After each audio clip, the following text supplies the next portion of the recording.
So in this case, as we are having our revisions, we are going to consider our exam revisions, the one that we had in our November examinations. So we are going to quickly go through this question paper as a request that we had, guys, so that we can see how the questions were given and also to consider some of the errors that need to be corrected as you are revising. Maybe you are having the memo, then you see that no, this question is not the one, or maybe you do not understand the calculation that is there.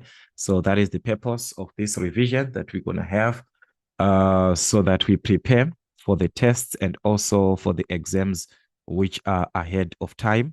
So we are given, make sure that you go through the instructions and information, especially that all final answers must be rounded off to 3 decimal places. So, and also the sketches must be large, neat, and fully labeled. Make sure that everything that you are presenting is clearly presented or clearly shown. So on question number 1, as we have our limits and this part of continuity, we are given 1.1 to determine the following limits. Determine the following limits. All right, so let's consider the first part that we are given, or the first limit that we are given, and see how we're supposed to attempt. We are given the limit as x is approaching to infinity in this case, all right? And this is the ln of 1 plus e to the exponent of x, all right? Everything as it is, it's over 5x. So this is what you're given. Now I want us to consider properly as we have our limits. Remember, we are supposed to substitute the limit of infinity in place of x. So as you were to substitute here, what were we going to have? Remember that when we have a to the exponent of infinity like this, it will remain as infinity. An exponent of infinite still gonna be infinite. So this is the case of our e there. E to the exponent of infinity, same as this one. So it will give us an infinite. And look what is happening there. We are adding a 1 to that infinite. Remember, a constant plus, if we add an infinite to this, guys, it will still remain like that. If we have an infinite, we subtract a constant, it will remain also as infinite. Guys, subtracting a number from an infinite, guys, it will still remain like that. So meaning to say, in our case, as we are to consider when we are to substitute here, this 1 plus e to the exponent of infinite like this was still going to give us infinite. So what does it mean? It means we're going to have the ln of an infinite, because this whole part is giving us infinite. So the question is the ln of an infinite over 5 times an infinite. In this case, what are we going to have? The ln of an infinite. This one is what is infinite. 5 times infinite, that one still, if you multiply, guys, a constant to an infinite is just like you are adding. That one will still remain like that. So it's the same condition. So as we can see, guys, all this part is important for you to know the basics of the infinite, where it is used. All right. Anyways, this is what we have, where we are having the indeterminate form. So from this, we understand whether it was going to be 0 over 0 or this one. We are supposed to apply our L'Hospital's rule, where in this case, we are supposed to find the derivative of f of x and the derivative of gx. So remember your concept, because we have got what? Infinite over infinite. So let us determine the derivative of these. So determining the derivative of a ln. All right, as for a ln, all right, let me leave it this one. As for a ln, guys, I want us to be careful. I'm just going to also go through the formula sheet also so that we understand each other. Because as for me, I have presented this. Okay, let me show you what you have on your formula sheet first. In terms of your formula sheet, you do not even have that part for N5. All right, they just gave us log E there for the derivative. Then they did not differentiate that one. It's not a problem. It's not a problem at all. If it is like this, all right, it's not a problem. I'm just gonna have this part here. So from my previous explanations that I had on the derivatives, we say that if you are working with a ln, the derivative with respect to x of ln, let's use this one as f of x so that we can understand each other. We take this one as what? F of x. You guys, you say, okay, if I given just ln 5x, you say, okay, the derivative is 1 over x. Where was it taken from? And where is it working? It is working when this is a linear. 5x, 10x, 3x, something like that. But when we consider the whole f of x, which can be an exponential, which can be a trigonometric function, which can be an algebraic, whatever that you're given, how do we differentiate? We find the derivative of f of x over f of x. This is the case. So this is the case of a ln, f of x, this part here. You must find its derivative over that f of x. So understanding this was going to help us, guys, in the finding of this derivative, because most of us here find it challenging. You end up mixing a lot of things. So in our case, what is our f of x? Our f of x is this one. It's ln of this. Ln of this. So that is our f of x there. This is our f of x. So we need its derivative. What is the derivative of this f of x? The derivative of 1 plus e to the exponent of this is our f of x, guys. Differentiate 1, that's a 0. You differentiate e. Remember, e remains as it is. E remains as it is. So that's e to the exponent of x. Over what? F of x as it is. Our f of x as it is, like that. So that's 1 plus e to the exponent of x as it is. So this is the derivative of what? Of a ln. First derivative over f of x as it is. Everything over what? As we are given this one in the denominator, like I said, we're supposed to differentiate the numerator and the denominator.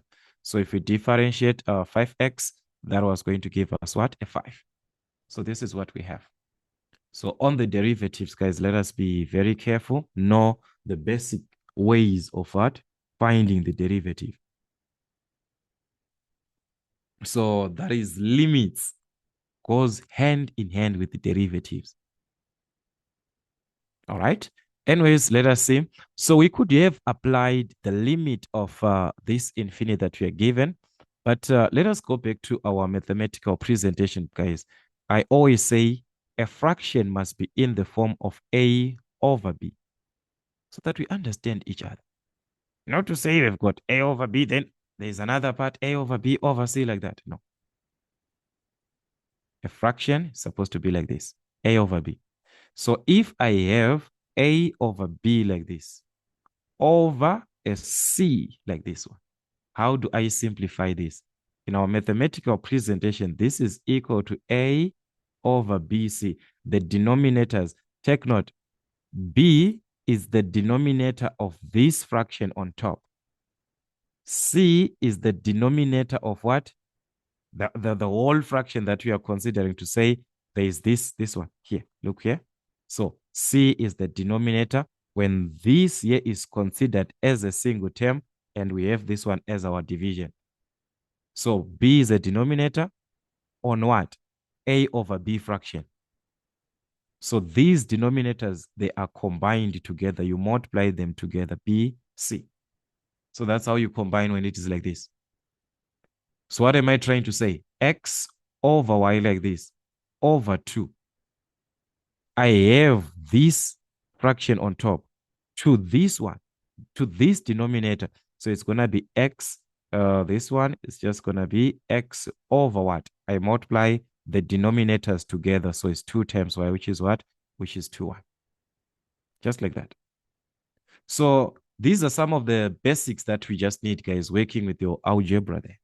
Because most of us, guys, okay, let me leave this one. So if you look into this question properly, yes, you can apply any concept, guys. You're given a fraction a over b divided by c like that. So it's going to be a over b times 1 over c. You still have that same condition. You can do that here. But guys, let us also know these shortcuts. They are not even shortcuts. They are mathematical principles which are proven to be correct. So in our case, this is our denominator of the fraction on top. On top here, this is our denominator. But for the whole fraction that we are given, 5 is what? The denominator. So like I said, when you are given such condition, you combine the denominators, you multiply. So 5 was going to multiply this denominator. So it's 5 into 1 plus e to the exponent of x. 5 was going to multiply 1, which is 5. 5 times e to the exponent of x, which is 5e to the exponent of x, like this. You can write it like that. Avoid having a fraction, another fraction, another fraction. Avoid that. I always say, even to my students, that you are supposed to avoid that. If it is like this, that's a normal fraction that you are used to a over b. F of x over what? Over g. The way that we are, so that at least we can simply substitute whatever that we are given there properly to the numerator and to the denominator and compare what is happening. All right. I have already explained about e when it is raised to an infinite from the previous case that we had. So in this case, guys, we are not going to waste much time on e. We talked about this one. It's going to be infinity. This one, we substitute there. There's going to be infinity there. Multiplied by a constant. We talked about this. It's going to be infinite again. We add a constant to infinite. Guys, it's just going to be infinite. So meaning to say, we have the indeterminate form again. Apply L'Hospital's rule. Find the derivative of the numerator. The derivative of what? The denominator again. So that is our case. All right. So let's find our derivatives again. So it was going to be limit as x approaches to infinity like this. We differentiate e to the exponent of x. It remains like that, this one. All right. Over what? The derivative of 5 with respect to x. We do not have x there, so it's going to give us what? A 0. Plus, there we have got 5 as a constant. So we're just going to write as it is. But remember, the derivative of e remains as it is. So that's going to be 0 plus this one, which is 5e to the exponent of x. All right. So instead of, guys, you say, okay, there I have got x there. So let me substitute my limit. Guys, we can see that this is a single term, a single term. Under a product like this, we can even divide, because this is the same as 1 times e to the exponent of x. This is the same as 5 times e to the exponent of x. This is what it means. So these can cancel. We remain with what? 1 over 5. And we do not have x here in 1 over 5. There is no x. Remember, if you are given the limit of anything, whether x is approaching to a of a constant, where we do, it's x here, but this is a constant, we do not have x. It will remain as a constant as it is. So having this was simply going to remain as 1 over 5 because we do not have x there where we can substitute because this one is for x. So we can't substitute anything in 1 over 5. So it will remain like that. So if there was an x at the end, you're supposed to substitute and see the condition that was going to happen there. But in our case, guys, as we can see, that is what we're going to have. All right. So these are the typical questions that we might be given on our limits. We have to be careful as we have our limits because they work hand in hand with what? With derivatives, as I said before.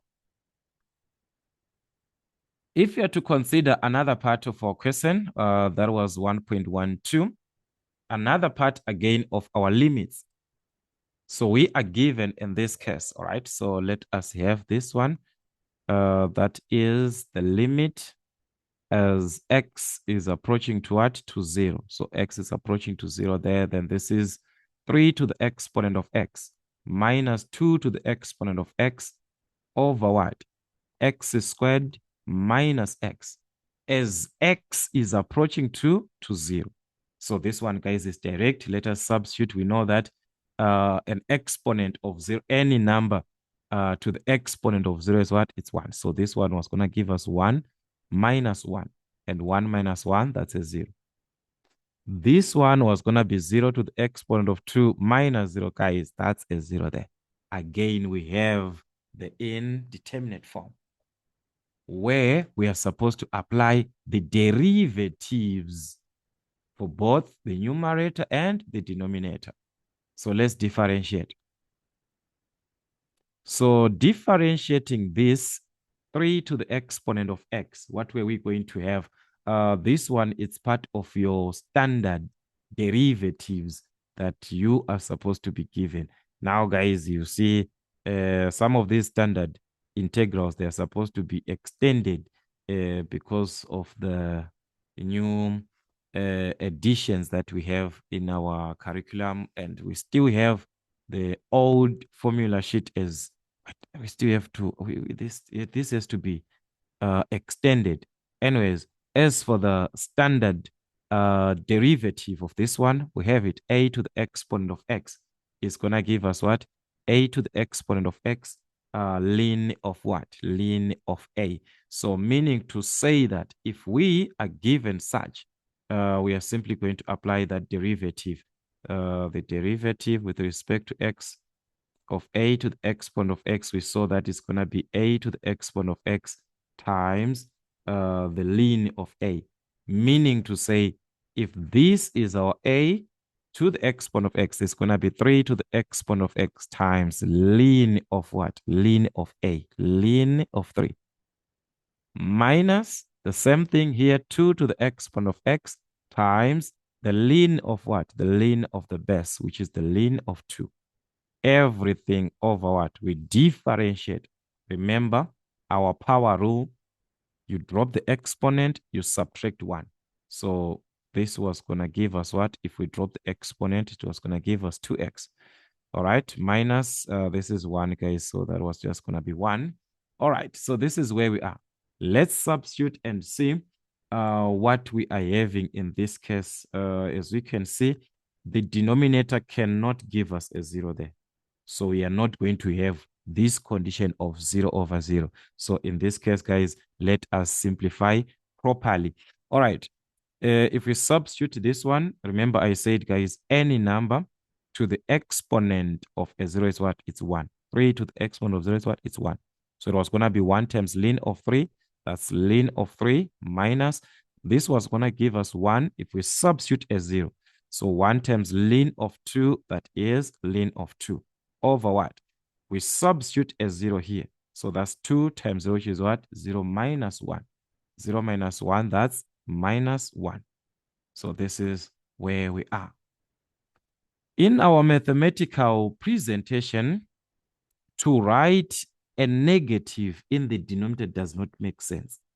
So we are supposed to bring this negative to the numerator on top.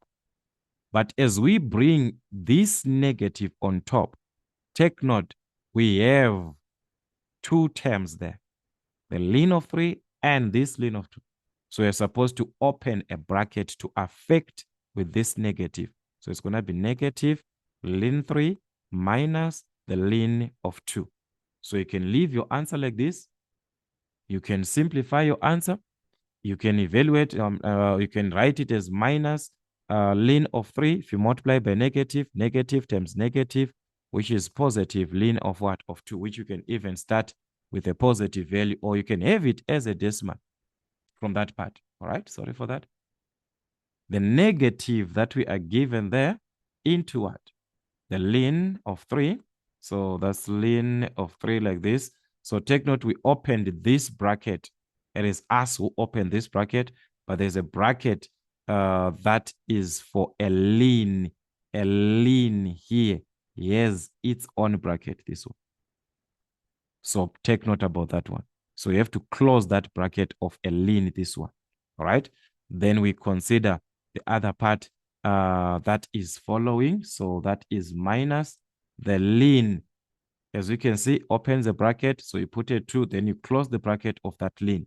So we need to close the first bracket, this one that we opened. We are supposed to close it at the end there. So that is minus 0.4. 0.5, right, to 3 decimal places. All right, let's just fix this one to 3 decimal places. All right, so that's minus 0.405, just like that.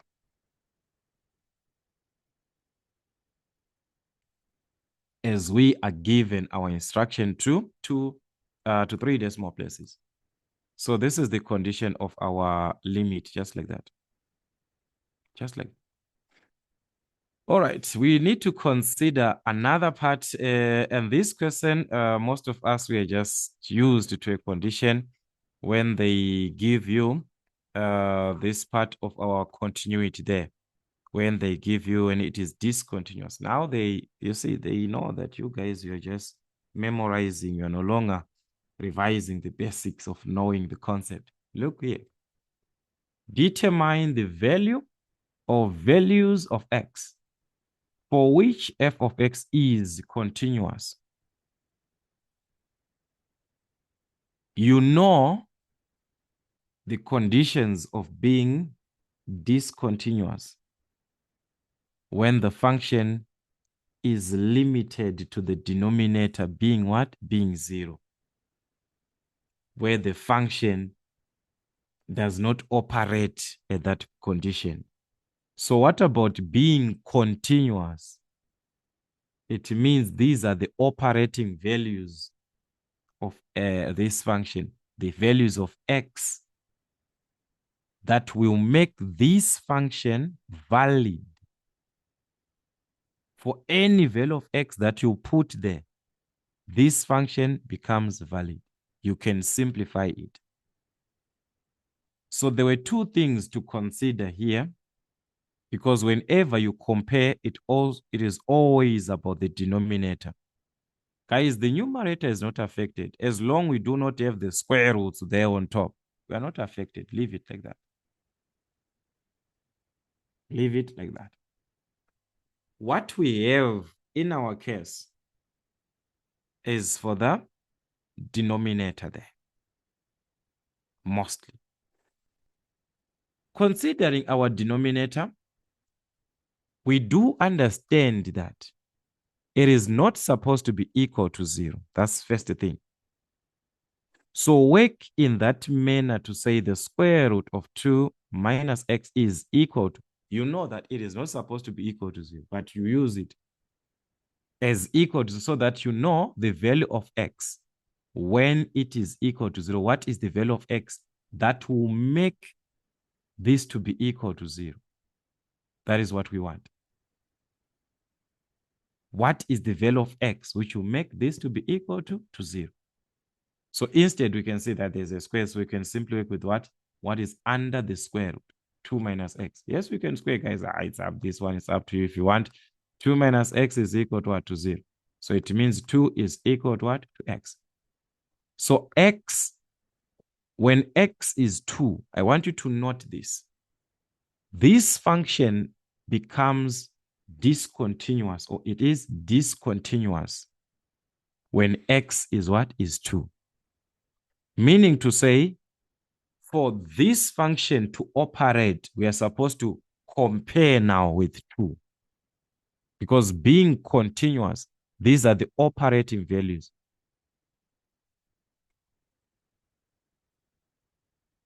The values which will make our function to be operating. For any value that you substitute, that function can give us a certain value that can be evaluated either by the calculator or you know that one exactly. So you must compare. We are comparing using what now? Using the square root. A square root on its own, it has its own limitations. What are the limitations of a square root? We cannot have a square root of a negative value, remember. We cannot have square root of a negative. So as you are comparing to say, if you were to substitute here the x, which is 2, it was going to be the square root of 2 minus 2. You substitute the value of x where the function is not operating. You're going to get a 0 there. It means for that one, it is of being what? Discontinuous. But for the square root on its own, it does not operate under negative values. We cannot have the square root of a minus 3, square root of minus 4.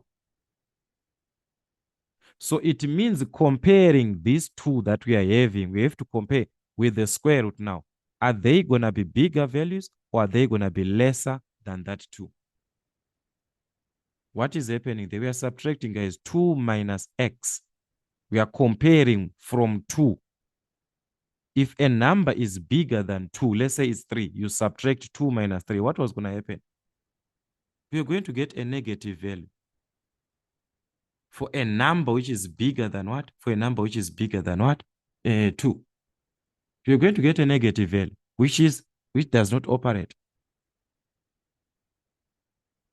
For a number that is less than these 2, we're now talking about 1, 0, and so on. These are values that are less than what? Less than 2. You simplify, you substitute the 2 minus 1. You can simplify and have an exact value, which is positive. This is the condition that we want. So these values that we are talking about, they are not supposed to be equal to 2. They are supposed to be less than 2. If it is bigger than 2, we saw that a number like a 3, which is bigger than 2, it will give us a negative, and the square root does not allow that. So the square root limits us to that. So there were two things here to consider. The square root, it limits us. So it means the values of x that we are going to be talking about, they are supposed to be what? Less than 2. They're supposed to be less. So that is our case. We can simply indicate that therefore our x is what? Our x is less than 2, like that. All right. So let us consider another part on question 2. We are given to determine divide x in each of the following cases. All right. But we are given an instruction thereafter. Simplification not required. Simplification is not required. All right. Recently, I had a video which is considering these typical questions where the simplification is not required. So watching that video is going to be useful in terms of the explanation that I'm going to use in this part. Like the one that I'm going to explain, I'm going to use that concept that I explained before. Yes, we've been doing these questions, guys, different ways, but I want us to consider this. I was saying that if we are given this question, let's consider the first one. Y is equal to, this is cot to the exponent of 4. All right. So that's cot to the exponent of 4, and we've got the square root of tan 3x squared. So I said you can rewrite this one actually as y is equal to, because there is an exponent, a power. So you can write this as cot the square root of tan 3x squared like this, but the whole part as it is being raised to the power of 4. So remember I said whenever you have got this condition, you start with the power first. You differentiate looking into the power. Take note, you are looking into the power. Remember the power concept. You're given a power, you drop the power, you subtract 1. That is what I'm trying to say. So it means the derivative of y with respect to x is going to be, we drop the power, then we subtract 1. So it's going to be 4. This part, all right, let me indicate this part. It remains as it is. You just rewrite as it is because you are differentiating with respect to that part which is under the bracket as you consider the power only. So it will be everything as it is, which is cot the square root of tan, this is tan 3x squared, like as it is like this. We subtract 1 on our exponent. So it was going to be 4 minus 1, which is what? Which is 3. So it was going to be to the exponent of 3 like this. This is what we're going to have. Times the derivative of what you were ignoring as you were working with what? With the power. This bracket, you ignored it. Remember, it was with respect to that bracket. So now we differentiate now with respect to x. That part that we're ignoring, the whole of this part, which is the cot square root of what? Of tan 3x squared. Right? Like this. So you're supposed to find this derivative with respect to x. All right, let's move on and see. So simplifying this, guys, that was going to be dy dx is equal to, so remember that concept, guys. If you've got an exponent of 3, we can bring it back to that cot there. Yes, they said, guys, simplification is not required by this one. You can just write as cot to the exponent of 3 like this. The square root of what? Of tan 3x squared like this. This one we're done. So remember, we need the derivative of this one. But on this derivative, look what is happening. There is a trig function, a cot of what? Another function. So it's a cot of a function, a cot of a tan. So this becomes another function, a function of a function. A tan, the whole, this square root as it is this one, as it is the whole of this. So the question is, how were you going to differentiate a cot? It is not raised to any exponent. So you differentiate a cot, this one, with respect to this function. So when you differentiate a cot, remember, it changes to what? Cosec, negative cosec squared, the derivative of a cot. Check also your formula sheet. Let me just write, because interchanging, guys, will end up getting confused. So it's negative cosec squared of what? Remember, just like what we had, the function that you ignored, it remains as it is. So this is the function that we're differentiating with respect to. So it remains that function as it is, which is the square root of what? Tan 3x squared. So we were differentiating this cot of this part with respect to this whole part as it is the square root of tan 3x squared. We're focusing on a cot, ignoring this function. So we just, okay, a cot changes what? To negative cosec squared. But what are we supposed to do? We are supposed to multiply to the derivative with respect to x of that function, this function that we had here, this one, as it is, this function, which is the square root of what? Tan 3x squared. With this, guys, you won't go wrong. You'll find all derivatives, all, you won't miss anyone. You won't miss anyone. So you move on. What are we going to have? All right. So these ones, they are done. Just rewrite. Just rewrite. All right. Just rewrite this one as it is times negative cosec squared, the square root of what? Of tan 3x squared times. We are now on this part. The derivative of this with respect to x. How are you going to differentiate a tan? I mean, a square root of a tan. Remember the square root. This part simply means that's a tan of 3x squared, which is being raised to the exponent of a half.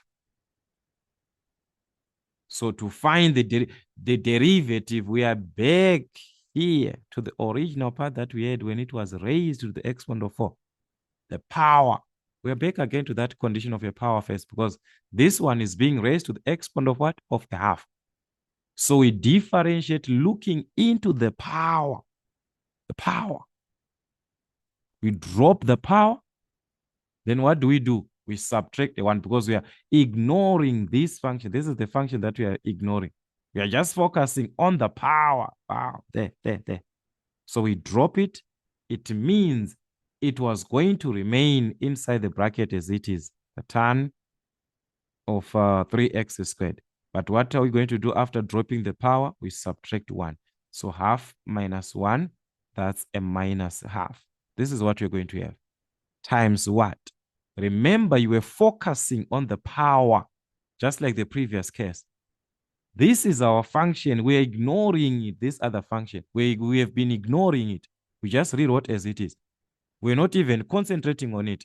Now we must find the derivative with respect to x of that function that we were ignoring, which is the tan of what? Of 3x squared. This is our case, which is the tan of what? 3x squared. We are supposed to now differentiate this with respect to x. Again, just like what we've been having. So guys, it's just like we're having more steps, but it's interesting that you'll be knowing where you are going. You'll be knowing to say, okay, now I'm this stage. Now I'm going to the last stage of simplification, writing my final answers. All right. So that's cot to the exponent of 3, the square root of tan 3x squared. 3x squared. All right. So this one is a times this one. Let me have it like this, times. All right. This one negative cosec squared. That's cosec squared x, the square root of what? Tan 3x squared times. All right.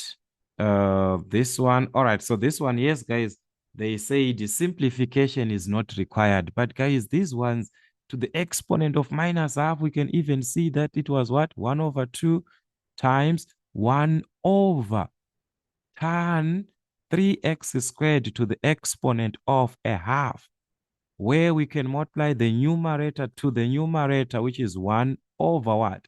The denominator to the denominator, which was going to be 2, the whole of this part raised to the exponent of half, which means the square root of what? Tan.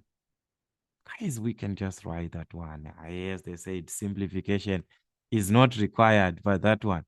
Just rewrite. Yes, we can leave it like that. I'm not saying it's wrong to leave it like this. You can leave it like that. All right, this is where we are. I want us to focus here on our last part. Remember, we are here. This is the last stage of our calculation where we are. Just like the previous case, what are we going to focus with? We are on a tan of a certain function. Just like the previous case, just everything, guys, we are following up to the last stage. So this is our function now. So the question is, what is the derivative of what? A tan. Before we talk of this function, the derivative of a tan is what? Sec squared. So you're going to multiply the derivative of a tan, that's sec squared. But remember, there is a function there as it is 3x squared times. We were supposed to have here, we're supposed to have times the derivative with respect to x of that function that we're ignoring as you were differentiating a tan, which is what? 3x squared. So this one, guys, we cannot rewrite another stage. This one we can see the derivative of what? 3x squared. Drop the power. So it's going to be 6x. We subtract 1. So that was going to be our last stage as it is. So this one, we can find its derivative aside as it is like this. Just like this. Guys, is it going to be difficult, guys, in exam to follow these stages? No, no, no, no. They are not that much. They are not that much. So if you follow this part, guys, you're not going to even go wrong. You know that each derivative is taken into consideration. Each one. You never miss one of them. So for those who be saying, I differentiate, but I find out that the other step is not there, that is on the memo. How am I missing this one? Follow this part, you're not gonna miss any, because you are working with each, and each has got each part separated up to the end. The derivative of a cot on its own, meaning to say the function is left on its own. We have to differentiate it later on. When we are on that function, we see, oh, that function was to the exponent of half. So when we differentiate, we have to consider a power. Then the tan of this one becomes a function that has to be different, which is a function again inside of it, function of a function. Okay. So I just hope this makes sense and we understand at the end of the day, it is not about attempting this question paper. It is about knowing the concept. At the end of the day, you need to know the concept, like how are they going to ask these questions, as we have our revised curriculum. We need also to understand how questions are given. So here we can see on question number 2, there was no, the first principles was not there.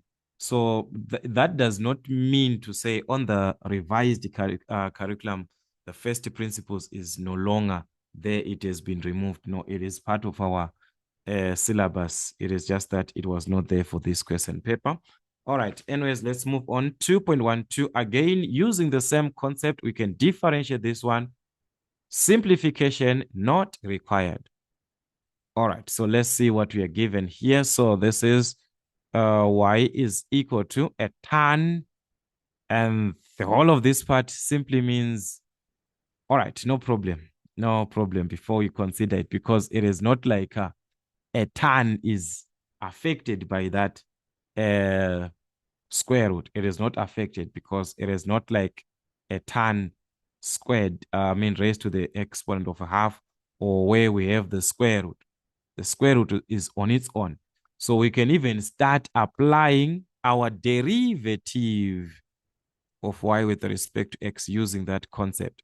So what is it that we have?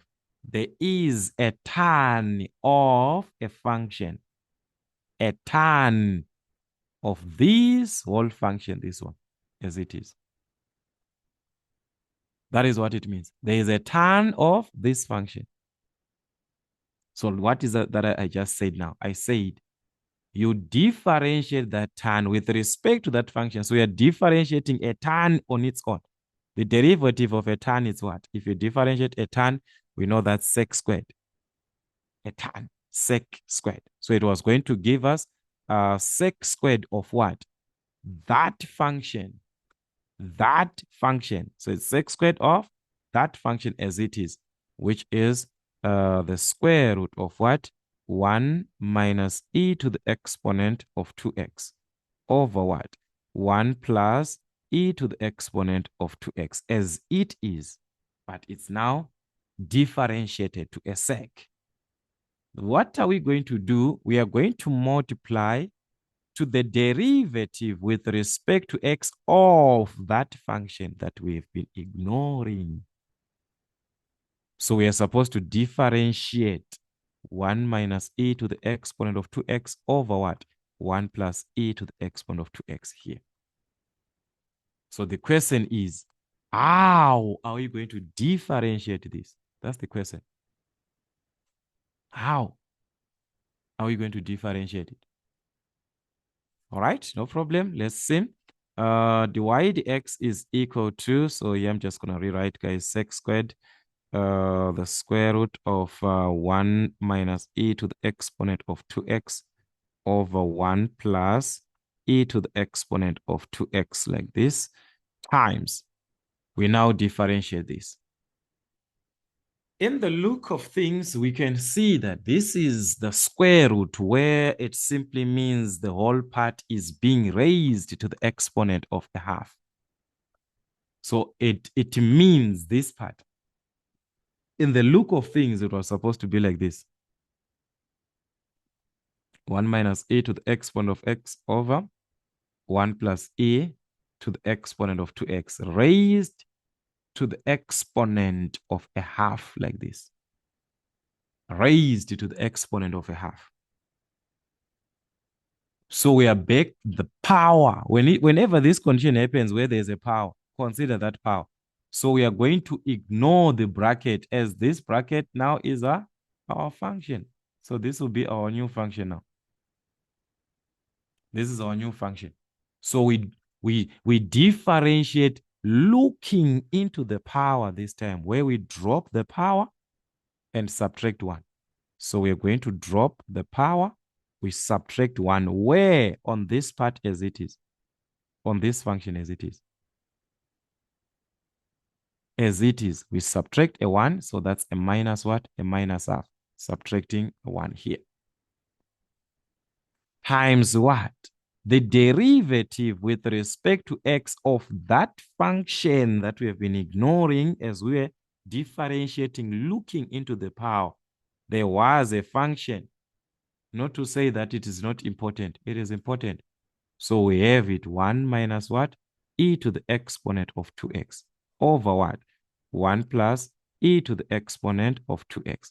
So we must differentiate this now. That is our case. Just like that, we are done. Just like that, guys. All right? So anyways, let's differentiate. So this here, we were going to have dy dx is equal to, this one is just rewriting, that is sec squared into the square root of 1 minus e to the exponent of 2x over 1 plus e to the exponent of 2x as it is times. All right, we have been talking about this, guys. When this is being raised to the exponent of minus half, I explained from the previous one, it is same as 1 over this part. So it's going to be 1 over this part. 1 minus e to the exponent of 2x over what? 1 plus e to the exponent of 2x. Being raised to the exponent of a half. We just removed 1 over. We multiply the numerator to the numerator. There it was going to be 1 over the denominator to the what? To the denominator was going to be 2 times this, which is the square root of what? 1 minus e to the exponent of 2x. Everything over 1 plus e to the exponent of 2x. We can even have it that way if you want. Or you can just leave it like that, all right, if you're not comfortable with the rewriting thereafter. Times, we are here. This is our major part where we are. How can we differentiate this part now? What are we given? Are we going to say it's a function of a function? We're going to take this function to another function? No. We are back to our basic rules, the quotient rule. This one to this one. U over V. Remember the derivative from our quotient rule, that's V, the derivative of U minus U, the derivative of V, over what? Over V squared. Our quotient rule. We are back to the quotient rule. So I explained on this part also as a separate part that you can also consider where the quotient rule is needed. Sometimes it can be the product rule. So that is what we have. So we're going to have, so let's start with our V in this case. So our V is what? 1 plus e to the exponent of 2x. This is our V times the derivative of u there on top. So 1, the derivative of 1, guys, we are talking about this one. The derivative of 1, that's a 0. What about e to the exponent of 2x? When you are given an exponent like this is ax, you drop that exponent. So it's going to be minus 2 like this. So 0 minus 2, that's minus 2. So that's minus 2e to the exponent of what? Of 2x. So this is what we have. All right. Then we move on to this part, minus. So we're going to subtract. What are we subtracting? U as it is. So we take our u, the numerator as it is. So that's our u, which is 1 minus e to the exponent of 2x times the derivative of what? Of v, our denominator. So just like what we had, guys, 1 plus 2, e to the exponent of 2x. It's just like here, guys, this one. There, because there was a negative, it was 0 plus what? 2e to the exponent of what? Of 2x. So 0 plus this, that's what? A positive. So we're simply going to have this one as a positive, just like the previous case. So this is it. Everything over what? Over v squared. Everything that we see on this part is over what? V squared. So our v, the denominator, 1 plus e to the exponent of 2x. Everything is being what? Squared. Simplification is not required. Leave it like that. So this is our case. We cannot differentiate any further. There is no other derivative. We have applied everything on that quotient rule. It carries everything. It carries everything. So it was going to be like this. So you just need to follow steps, guys. Follow steps. You won't go wrong. All right. In another part, we are going to consider, that was question 2.2, which is calculate divide x if we are given this with the aid of logarithmic differentiation. All right, let's see our logarithmic. Remember our logarithmic concept, we have to introduce ln, which is our logarithm there. So y is equal to what? 1 over x. So this is 1 over x to the exponent of what? 3x squared plus 2. So introducing a ln, so it's going to be ln here, a ln. Once you introduce a ln, remember your laws, guys. The ln a to the exponent of b is same as b. A ln of a, we can drop this exponent whenever we have an exponent. So it was simply going to mean that the ln of y is equal to, if we drop this exponent, and that's an expression, so just put it in a bracket, 3x squared plus 2 as it is, times the ln of what? Of 1 over x, which is remaining here as it is. So you introduce your ln like that. And in a case where it can be simplified, simplify. But in this case, can we simplify? Yes, we can simplify. The ln of 1 over x, yes, we can use it like this. But remember, ln of 1 over this one, 1 over x is same as x to the exponent of -1 from our laws of exponents. But remember what I just explained. If you have an exponent, you can drop that exponent to multiply the ln. So we can drop the -1 to multiply the ln of what? The ln of x, the log of x. So it was going to be -1 ln x, which is what? Minus ln x. So all this part that we are seeing here can or might be written as minus ln x, to say ln of y is equal to 3x squared plus 2 times minus ln of x. We can write it like that. So it is up to you. Remember, guys, if you are given a product, A and B is same as what? BA.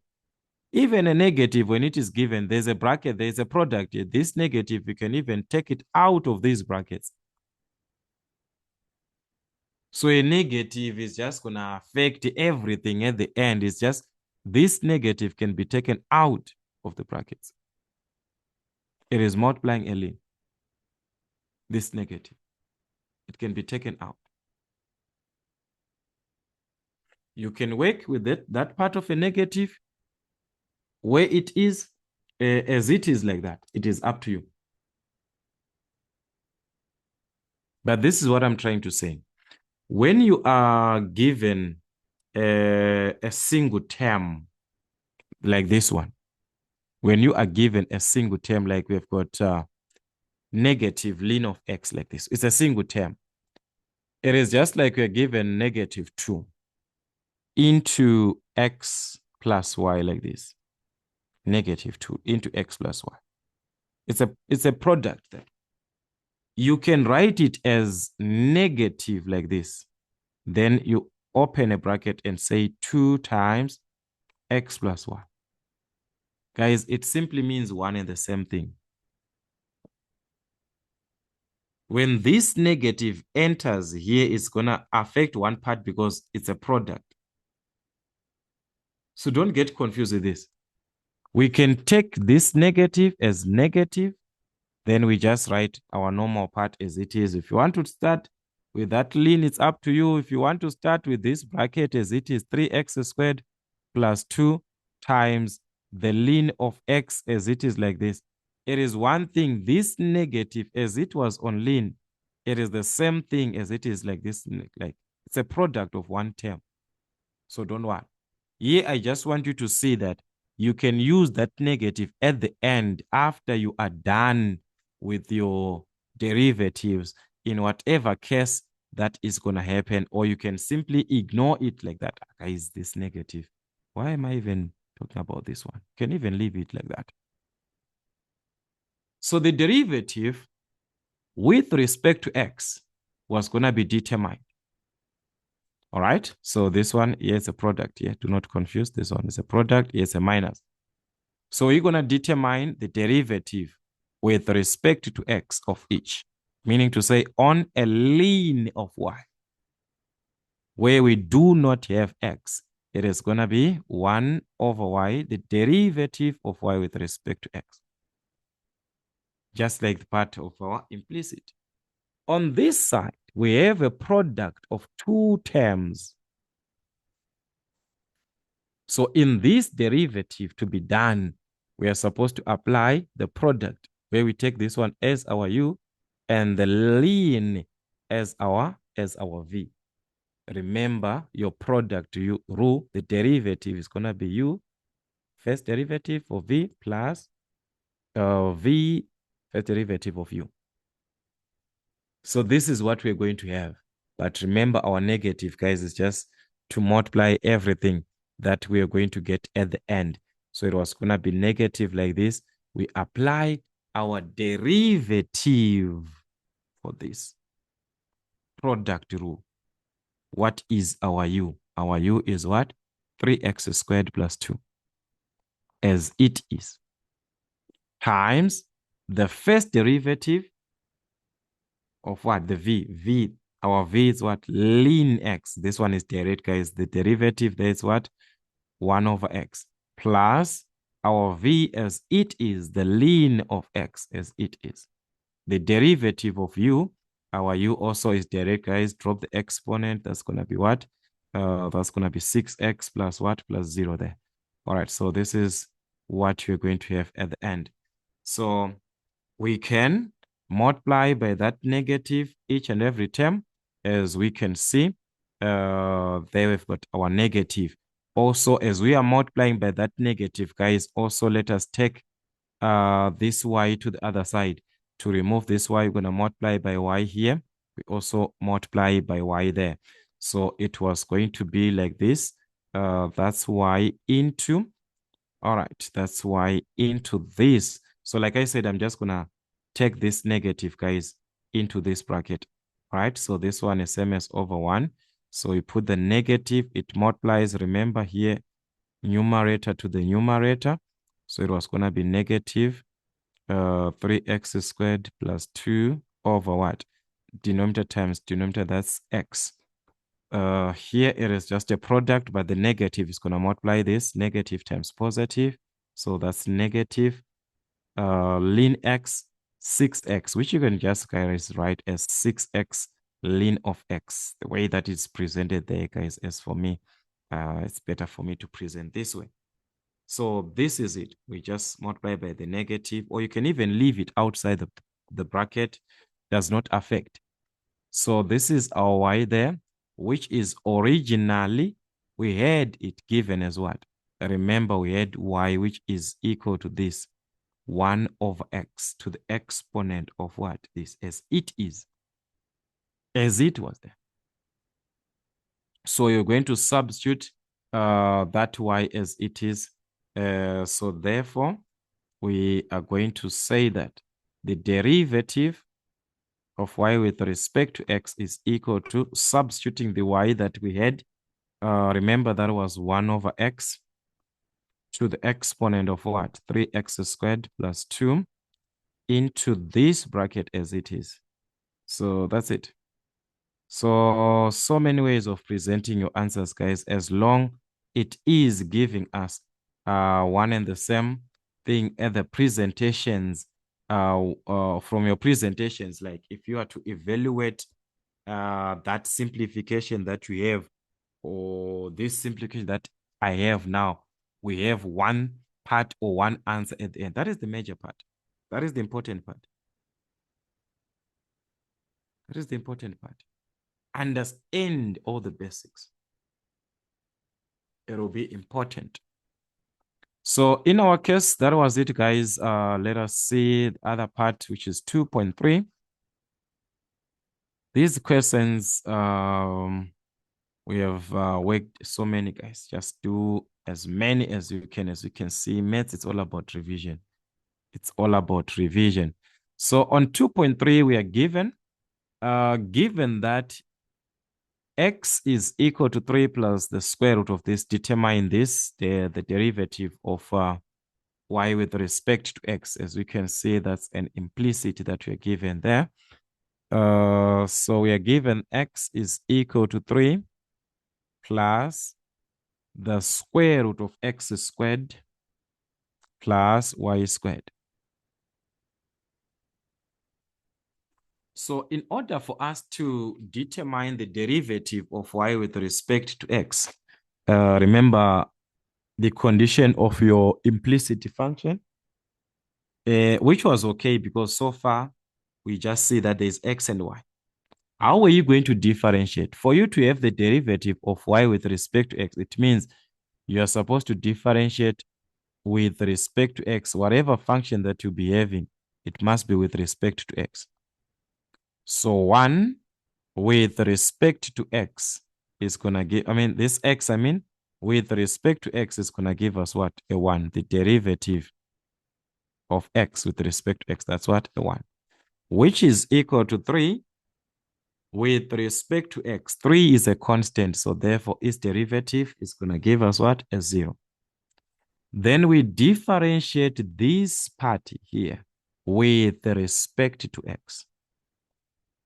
We have a function of a function. Remember the condition that we had in our previous case where the simplification was not required. We're going to use that. This part that we are seeing here is the same as it was written as x squared plus y squared to the exponent of a half. To the exponent of a half. It is the same thing just like our previous case that we had. So how are you going to differentiate? Because there is a function, we are considering this the whole party. This is our function. Raised to the exponent of what? Of a half. There is a power. So where there's a power, we differentiate looking into the power. Where we drop the power, like I said, we drop the power, we subtract 1. So it was going to be half of what? X squared plus y squared. Our function as it is to the exponent, we subtract 1. So that's a minus half times what? The derivative with respect to x of that function. So you're going to differentiate with respect to x this function, which is our x squared plus y squared. So that was our case. So the question is, are we going to have divide x? Yes, we have it. Let's see.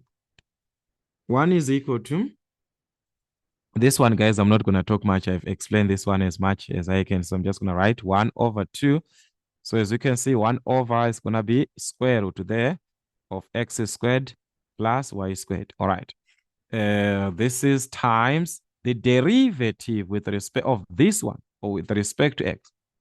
So we differentiate what is inside of this bracket with respect to x. With respect to x. So we're going to differentiate this one. Inside of the bracket, what we have there is x squared. So this will give us 2x plus inside of this bracket, what we have there is y squared there. With respect to x, but there is a y there. So we differentiate that y, which is 2y, times what? Times divide x. So this is what we have in this bracket if we are to differentiate it. So this is from a single part here, from a single expression. We are considering this as a single part. So it means this here is supposed to also represent a single thing. So the question is, what is going to be our divide x? How can we make divide x to be the subject of the formula? How can we manipulate and end up with divide x? What can we do? All right, let's start on this part here because it's simply, it's a product, remember. So we can even cross multiply. That cross multiplication is possible because everything is under a product. So it means this is going to multiply this side. This is going to multiply this side. So it's 1 times 2 square root of x squared plus y squared, this one as it is, which is equal to 1 times this one as it is like this. So it is being affected there as it is. So it was going to be 1 times this, which is 2x plus 2y divide x. It's being multiplied by what? By 1. Guys, multiplying by 1 does not affect. You can even remove these brackets because you're multiplying by what? By 1. So let's find our divide x. We need to find divide x in this case. So what we're going to do, we're going to take the 2x.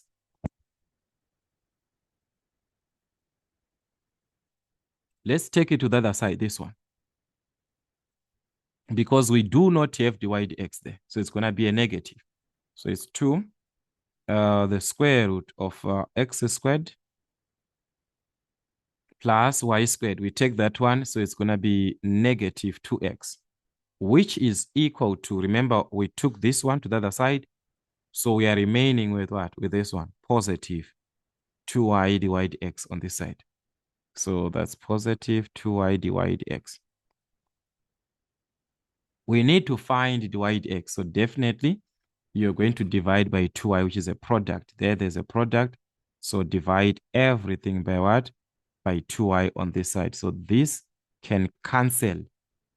So we have our divide x as what? So this is what you're going to have, this one. But as we can see on this part, guys, 2 is common. If you look properly here, we can see that there is a 2 here, there is a 2 here, there is a 2 there. So you're going to factor it out from the numerator, then you divide. So it was simply going to cancel that 2. It's common on those terms. So we're simply going to remain with the square root of x squared plus y squared minus x over what? Over y, like that. Because that 2 is common. We can factor it out there, whatever that we have, over what? Over 2 times y. So it was going to cancel. So this part is this one. Over what? Over y.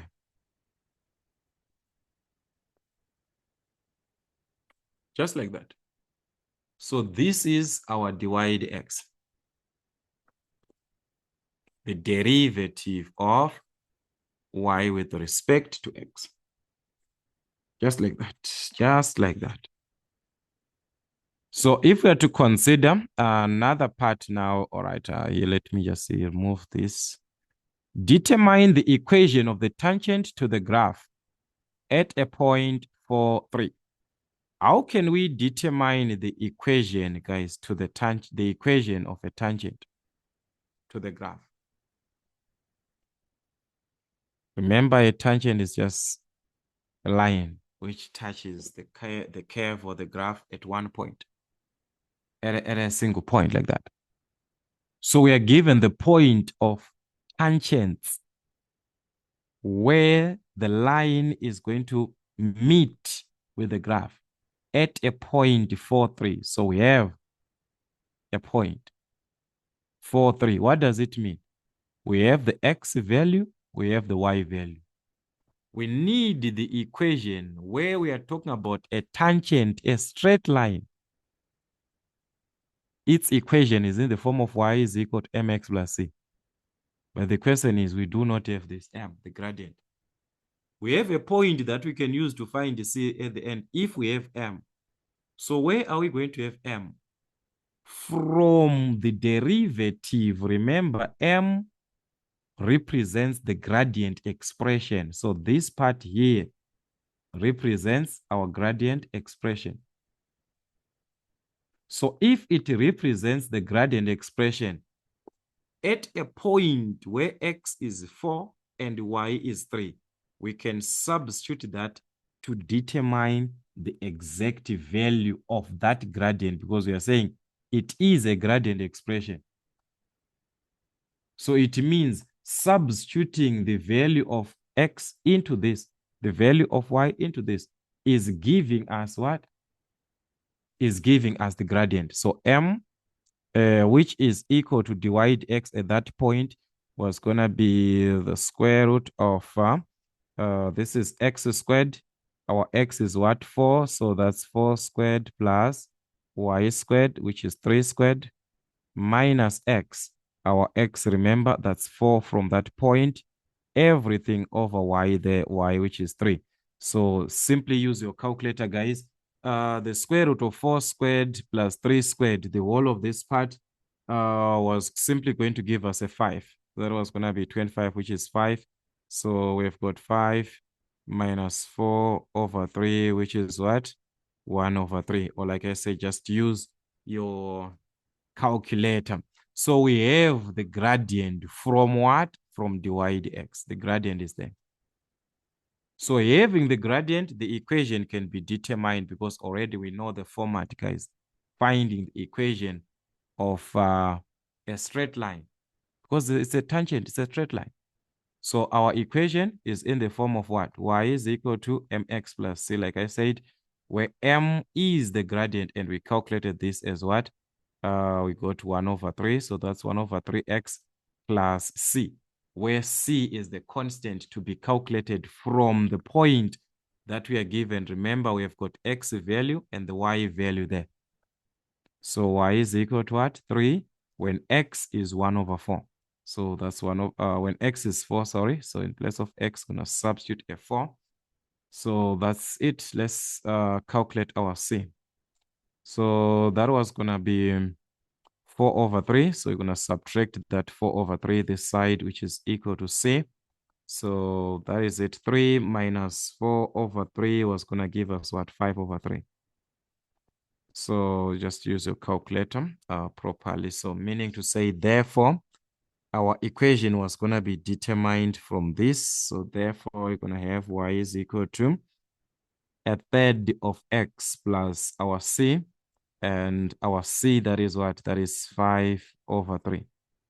All right. So this is 5 over 3. So this is the idea of the question. You have to be very, very careful on the simplification that you be given on this part.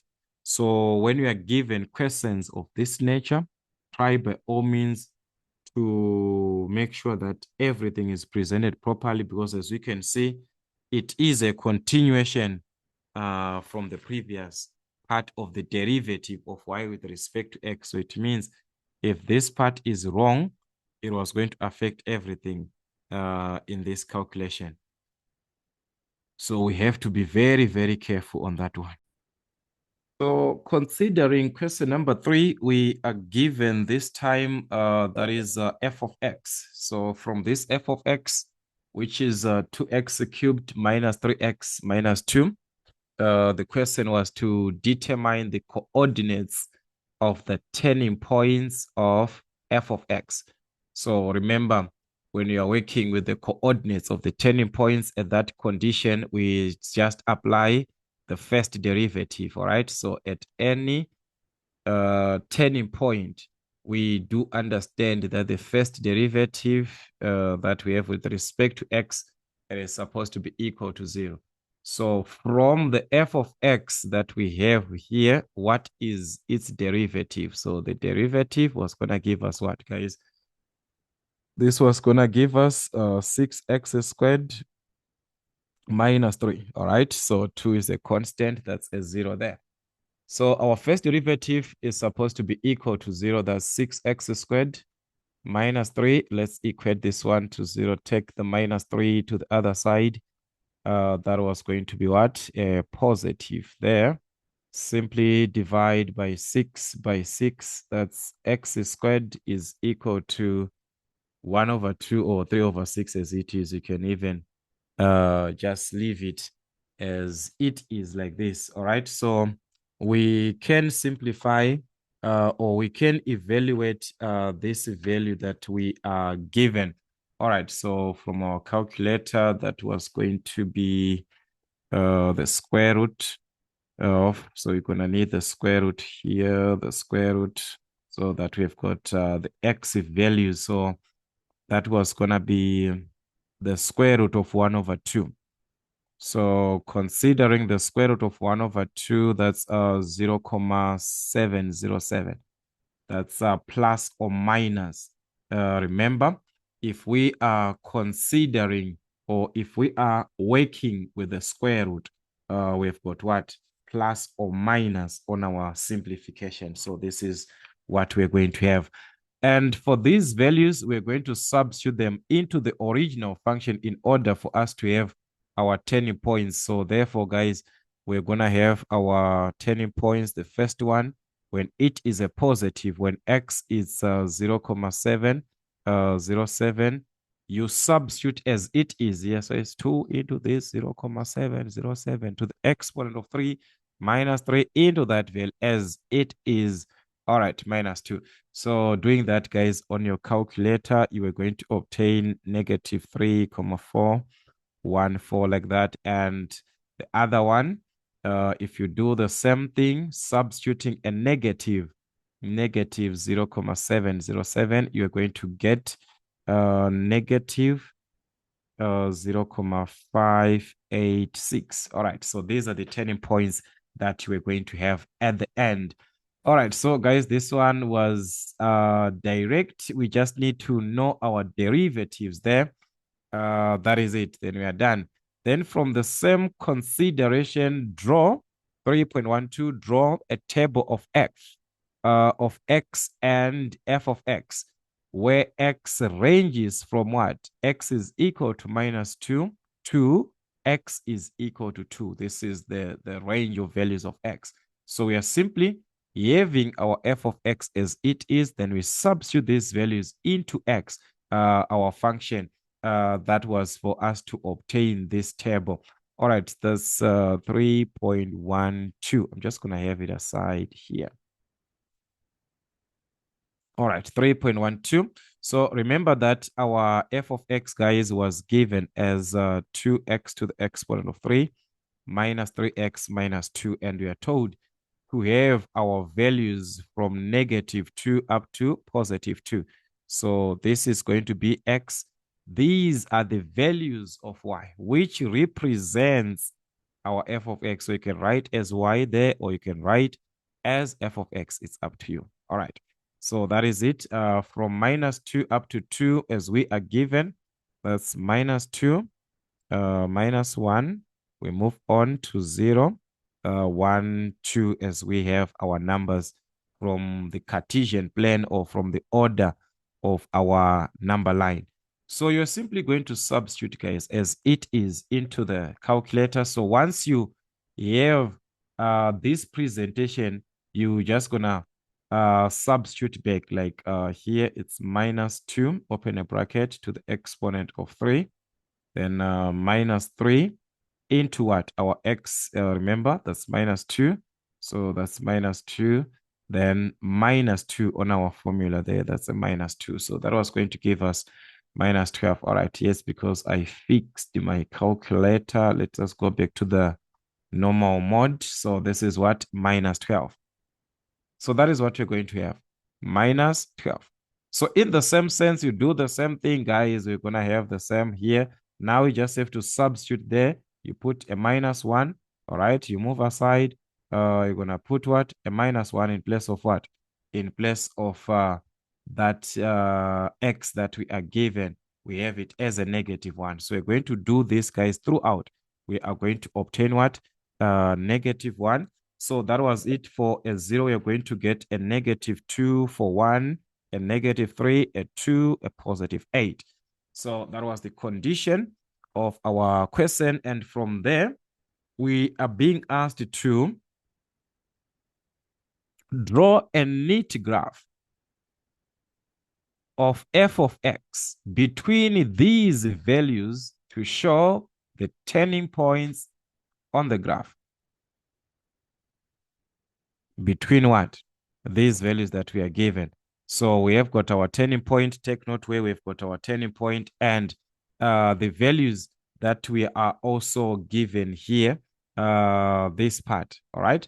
So here I'm just gonna, guys, present just a sketch of how you're gonna have this one, but just make sure. All right, it's only that I do not have a graph here. So let me just use this one. Let's just hope, guys, we're gonna win here. Need our vertical versus the horizontal, something like this. All right, so according to the values that we are having, for the y values, we can see that our y values, they are being taken from this is negative 12. And the bigger there is what? Positive 8. So let me just use negative 2 and so on. On the y values, I'm just going to present it this way. Let's say this is 0 here. I'm going to have negative 2, negative 4, negative 6, negative 8, negative 10, negative 12. All right, for us to have a negative 12 there. On the positive, 2, 4, 6, 8, and so on. Then for the x values, I can even use 1, 2 as usual because this one is direct. So I can just use 1, 2, minus 1, and minus 2. So this is it. According to our table, we have got negative. Remember, all right, our Cartesian, this is x and this is for the y value. That's negative 2 and negative 12. X negative 2 and our y value there is what? Negative 12. This is negative 2, negative 12, maybe somewhere there. You mark your point. Then another part, negative 1, negative 1, which is x is minus 1, y is minus 1. So it was gonna be somewhere in between, like let's say this is minus 1 and minus 1. Let's say somewhere there. All right. So this is where we're gonna have our point. Then another part that's 0 minus 2, all right, on the y value at negative 2 here.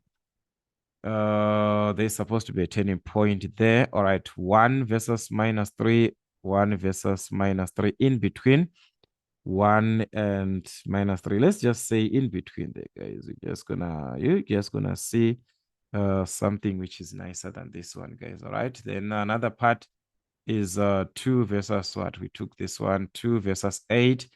That's on top. 2 and 8. That's 2 and 8, maybe somewhere there. All right.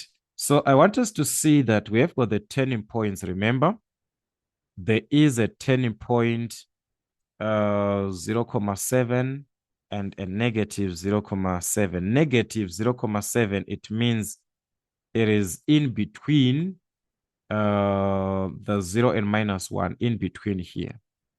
So it simply means there was going to be a turning point. So if we consider the the y value is minus 0.5, something like that, meaning to say it was going to be somewhere there. It's, remember, this one was at -1, -1. So negative 0.75 versus negative 0.5 somewhere is going to be maybe somewhere there. So our function was going to go up, then it turns. That's a turning point.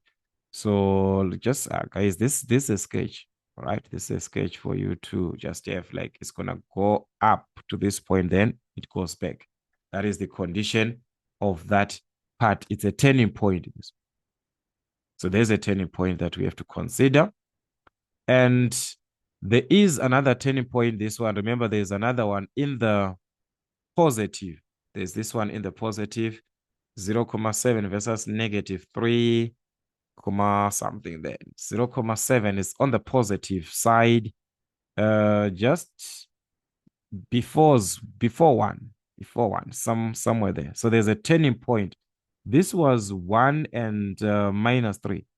So let's just have a 1 and -3. This is 1 and -3. Let's just have somewhere there. All right. 1 and -3, somewhere there. Then this one, because it is -3, is just gonna be a little bit below this one. It's gonna be below because its turning point is like something like that. All right. So this is the condition of what your question. So this one is also gonna be our turning point there. So that is what we're going to have in actual sense.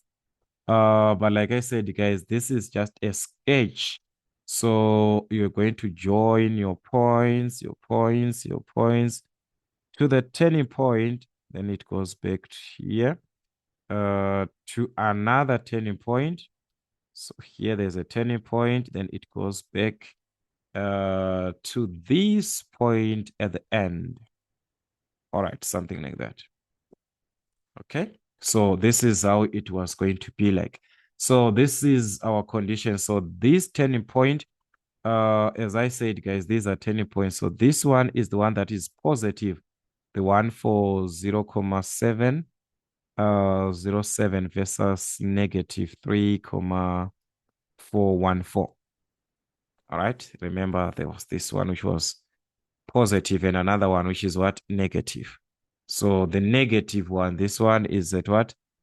-0.5, something like that. So you can also indicate that value here. So here, guys, it's just because of the space, but here, the value that is here, the point there, is the one that I'm talking about. So it was going to be negative 0.7, 0.7 at negative 0.586.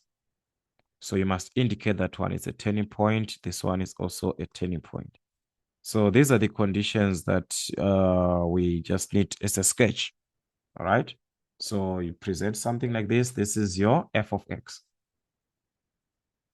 All right, just like that. So let's consider another part. I think here everything that you needed was fine. According to our information, we do not go that much further, guys. No. Just work with that part. Then on this part, we are given 3.14. All right, let's see what we got here. Let's hope we're going to be able to finish the whole of this question paper. On 3.14, we are given one root of the equation of this one, which is the same as our f of x before. Remember, this is exactly our f of x, the way that it was here. Our f of x. This is exactly our f of x here. So they're saying that f of x is equal to 0 when we consider what? The issue of the solution. So that is close to what? The root is close to 1,4. Use Taylor's or Newton's method twice to to determine a better approximation of this root, correct to 3 decimal places, to 3 decimal figures. So in this case, we are simply going to apply our formulas, guys. Remember your formula for the Taylor's method. So we're going to let the given root that we are having, in this case, we are having, or we are given a 1,4. So we just let that one to be our x naught. So x naught can be 1,4 like that. This is given. You can be given two of them, like to say one is going to be here, another one there, in between two, where you find the average. But in this case, you are already given that approximate, the one that you are working with, the one that is close to. Then we calculate the exact approximation or a better approximation from there.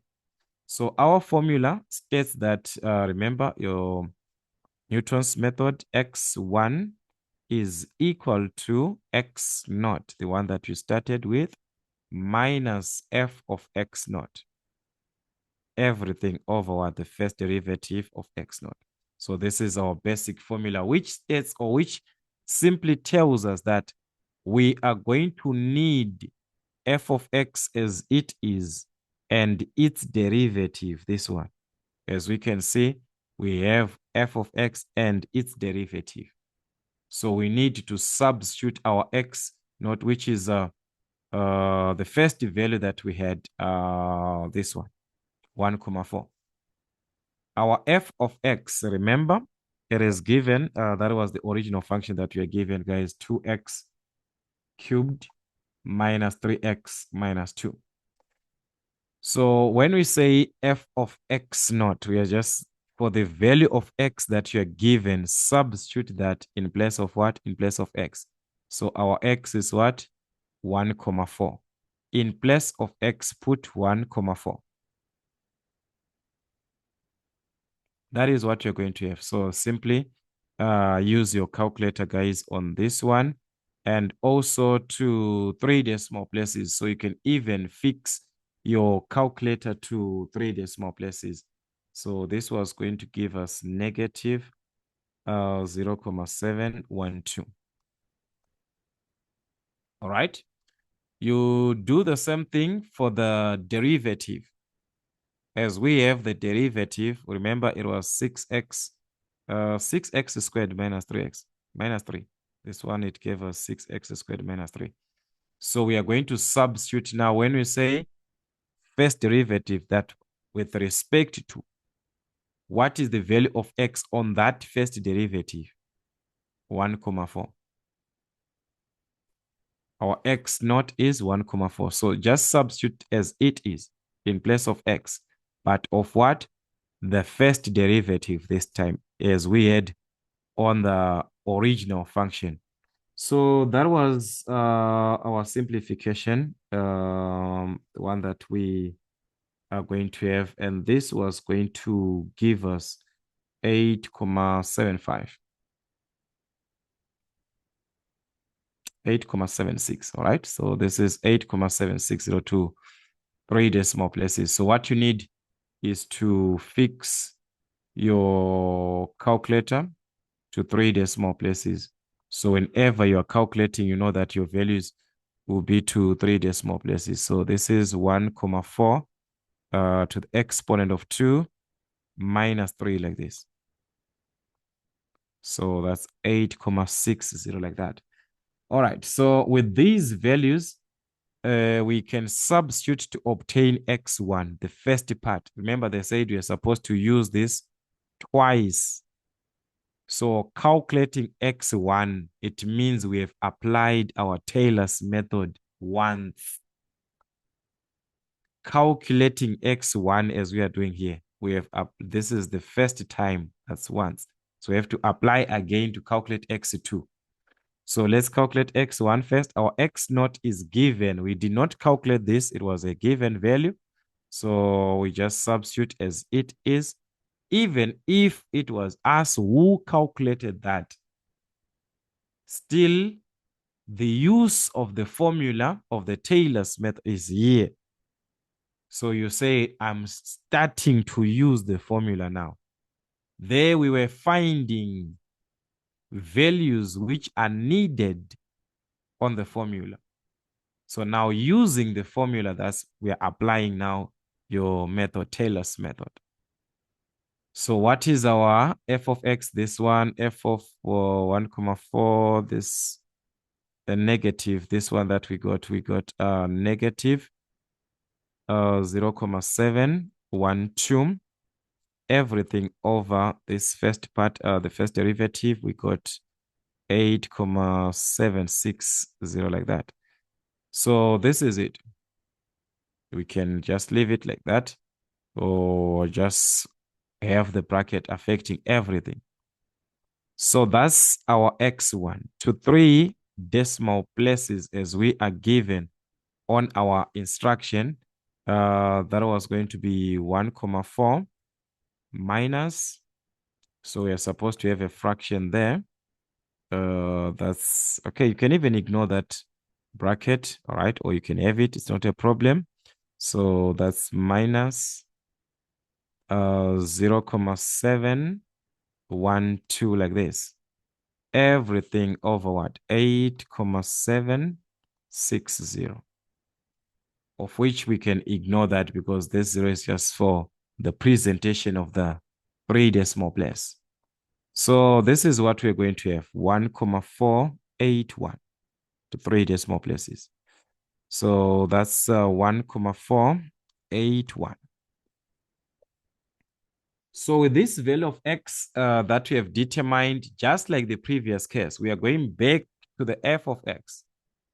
Back to the first derivative, we substitute just like what we had previously.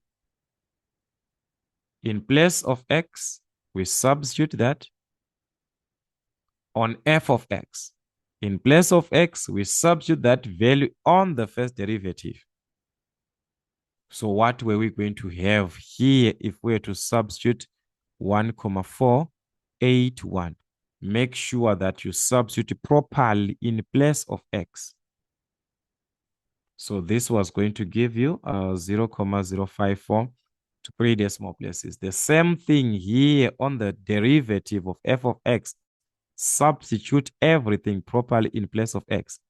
You are going to obtain 10,1602, 3 decimal places. So that is what you're going to have. Then you apply the formula now, the second time, that is twice. Remember, we are given to apply this formula twice. So what does it mean? It means x2 this time was going to be equal to what? The second time.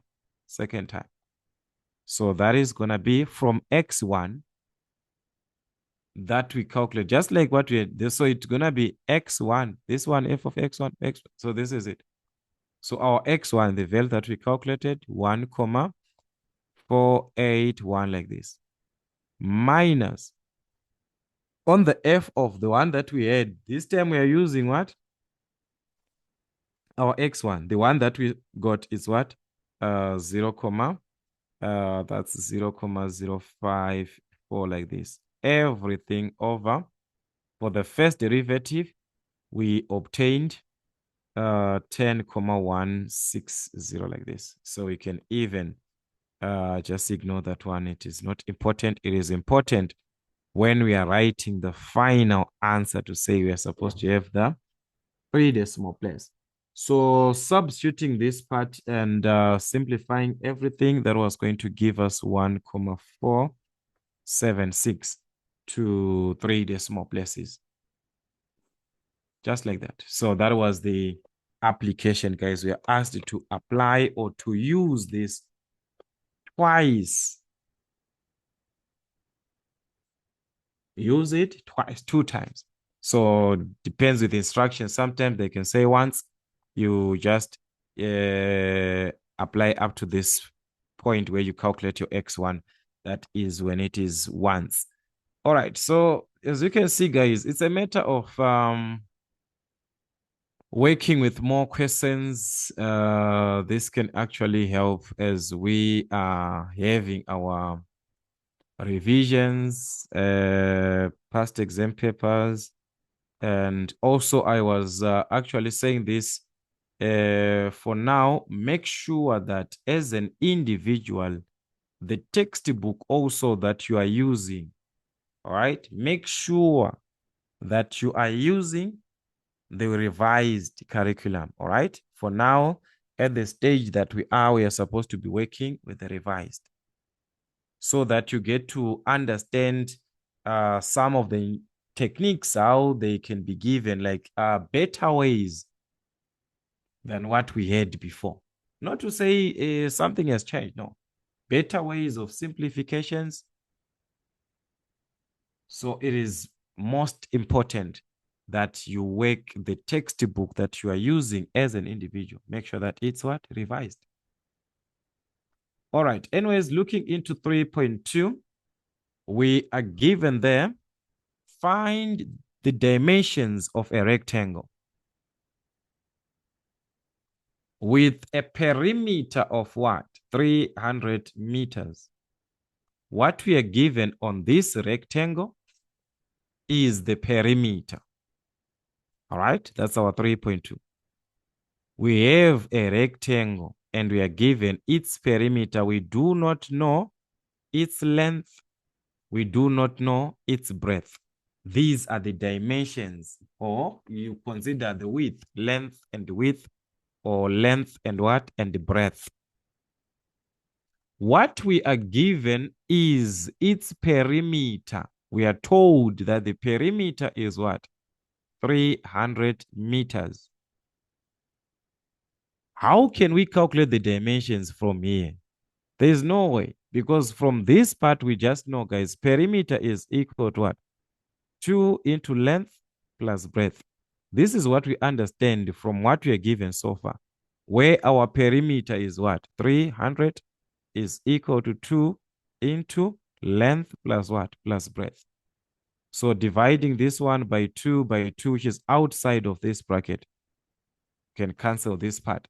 So it gives us an equation that the length plus this one, length plus width, or the length plus the breadth, is equal to what? 300 divided by 2, which is what? 75. This is what we are, sorry, this is 300 divided by 2, which is what? 150, sorry. I'm now going to the other part. This is what we are having there. From this, guys, we cannot say our breadth is or our length is. Look what we are having there. We are just stuck there. It's an equation that we are obtaining. We thought that is going to give us maybe one value to say, therefore, B is going to give us maybe 100 or 200. We do not know. So you go back here now. The statement is not yet done. With an area as large as possible, with an area here. Not just an area. That area is supposed to be as large as possible, meaning to say with the maximum area. With maximum area.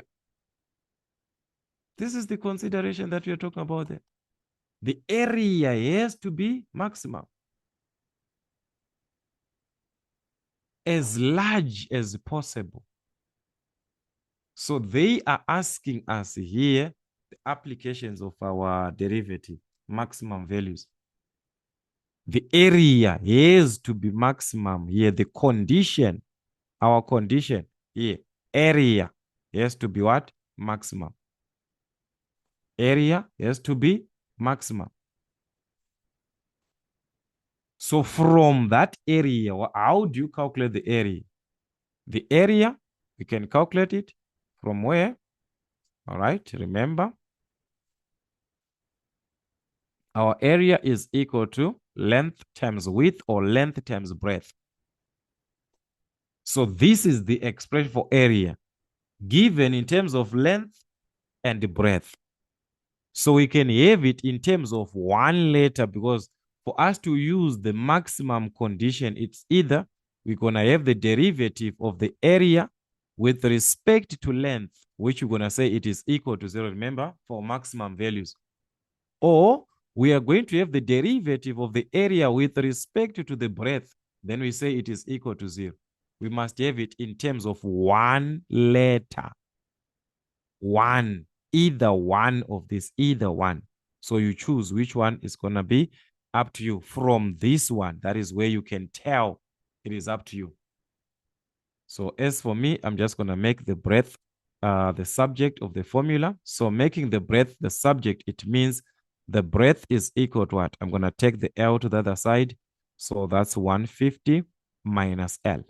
So I have this one as an equation. We can even call this equation 1. In place of the breadth, where we see the breadth, we're going to substitute with what? 150 minus L, the length, this one. You could have made L the subject, 150 minus B, one and the same. So as you can see here, it tells us that L and B are the same. We can, guys, this one, even the derivative was not even necessary. From here, we can tell that if L is equal to 150 minus B, B is also equal to 150 minus L, guys. This one is simply, they are the same thing. They are the same values here. So if they are the same, you can even divide this one. 150 divided by 2, you get what? 75. But just for the sake of what? Doing proper calculations, no shortcuts, we're going to use the maximum condition that we are given for the area. So I have my B in terms of L, so it means I'm going to have area is equal to what? In place of the breadth, we're going to substitute with what? This one. So that is going to be length into what? The breadth, which is 150 minus length. So that's our area in terms of L. Here it was area in terms of length and breadth. Here it's area in terms of what? In terms of length. So length times 150, that's going to be 150L minus L times L, which is what? L squared. So this is an expression for area in terms of the length. But we are saying for this to be maximum, that area in terms of the length, its derivative must be 0. For us to have what? A maximum, just like maximum and minimum turning points. So the first derivative here of our area with respect to length must be a 0. This is a condition that we are supposed to use. So for us to use this, let us differentiate. All right. So this is going to give us what? 150. We drop the exponent here, so it's going to be 2L. Right? So this is our derivative, but we are saying it must be equal to what? It must be equal to 0. So we equate this one to 0. 150 minus 2L is equal to 0. Like this. So find L. 150 is equal to 2L. Divide by 2 both sides an equation, guys. This one. Remember, we now have an equation here. So just solve.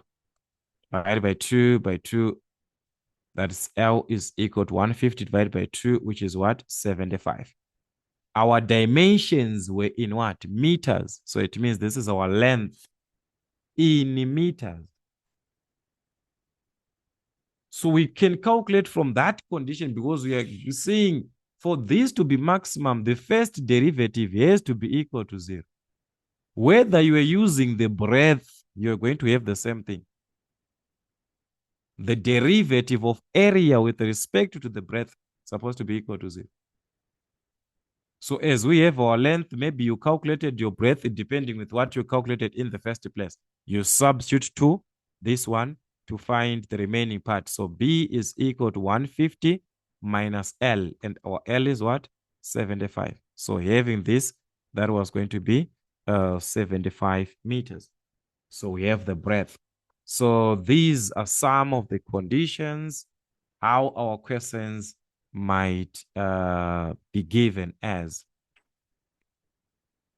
All right, so let's consider another part. 3.3. On question 3.3, we are given, in this case, if we are to consider our question, let us see, they are saying a position of a particle. There is a particle which is given, and its position is given by this equation, st, which is st's displacement when it is like this. All right, s for displacement in terms of time. So we are given an expression for the displacement in terms of time, which is e to the exponent of minus t ln of 3t. So the question was, where st is measured in meters, which is our displacement, and t being the time in what? In seconds. So the question was 3.31, obtain an expression for velocity. How do we obtain velocity from displacement? It follows that our velocity is simply the derivative, the first derivative of that displacement. Differentiating the expression for displacement or whatever that represents displacement gives us the velocity. So in this case, in order for us to have an expression for this velocity, we're going to differentiate. So what are we having in our derivative, guys? This is what? A product, two terms. So under derivatives, product, we need u and v. So this is going to be our u, and this is going to be our v. So according to the formula, remember that's u, the first derivative of v, plus v, the first derivative of u, which is going to give us what? So that's our velocity expression. As the first derivative is going to be what? U. We take our u as it is e to the exponent of minus t times v. The derivative of v, I mean, this one, v, the derivative of a ln, that's 1 over t there. The first derivative is 3 over what? Over 3t. So that was going to be 1 over t. All right, plus v as it is. This is our v as it is, which is the ln of 3t times the derivative of what? Of u. Remember, e, when you are given a certain exponent, when it is ax, you drop the a, the exponent. So you're going to drop that negative. So that's a negative e to the exponent of negative t, like this. So this one is like this. So they wanted an expression, guys. Just like this, we are done. The question is just to find an expression for the velocity. So this is our expression for the velocity, which will be measured in meters per what? Meters per second. Just an expression, you are done. Then the second part. Now determine, or what is the acceleration of the particle? You see, they want to play around with us here. The first part, they're asking you velocity. Second part, acceleration. They know. Most of you, you just take this value of t, which is 2, you substitute here in place of what? In place of t. You are tempted when it is like that. This is acceleration. What is this expression for? This one, it's for velocity, not acceleration. So we are supposed to calculate an expression first for acceleration, just like what we had here. We had an expression for what? For velocity. So we are going to calculate an expression. We are going to have to determine an expression for what? Acceleration. So how do we obtain it from this one of what? The velocity, or from the original one of the displacement? All right. So remember, I say that this acceleration can be determined as acceleration is from the derivative of what? The velocity. This is velocity with respect to t, this one. So if you take properly, this is v with respect to t.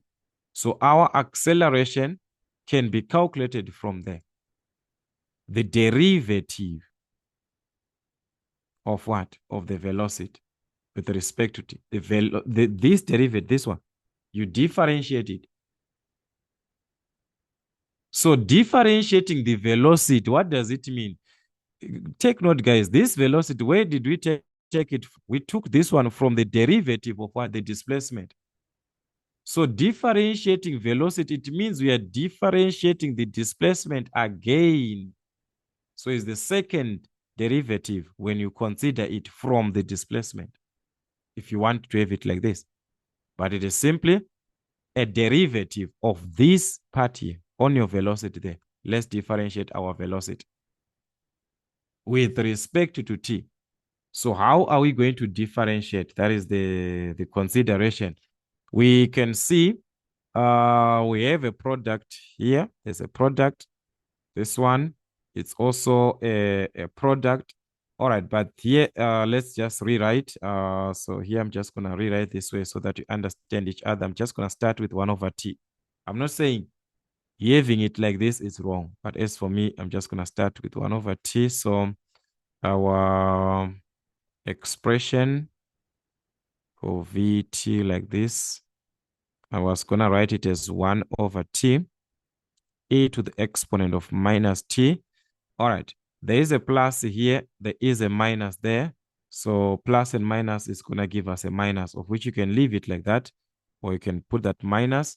Then you take this part as it is like that. And also on this part, gonna have this one. All right, no problem. E to the exponent of minus t ln of 3t. So guys, there is just different. It's a product. Differentiate the way that you have it, the way that you understand. Do not even worry about the order, the way that I'm writing there. All right. So our acceleration, since we are saying it is the derivative, let's differentiate. Here we've got our u, our v, the first part. U, first derivative of what? Of v. So our u is what? 1 over t times the first derivative of this one, e, guys, we drop the exponent minus e to the exponent of minus t. So I'm just going to take this one as it is. This is this part. U times the first derivative of what? Of v. We move on plus v, the first derivative of u. So this is our v as it is. E to the exponent of minus t times the derivative of this u. So 1 over t, guys, remember, is same as t to the exponent of minus 1. So when you differentiate, you drop the exponent, you subtract 1 on the exponent there. So it was going to be minus 1 over t squared. All right, so this is minus 1 over t squared. All right, so we are done with this part. We applied our product. Minus, there is still another product again of these two. So we have to apply the product just like the previous case. We have to apply the product rule again. So what were we going to have? U as it is. So this is this time we are taking this part and this part. So this is our u, this is our v. So u as it is, the derivative of what? Of v, ln, that is 1 over t.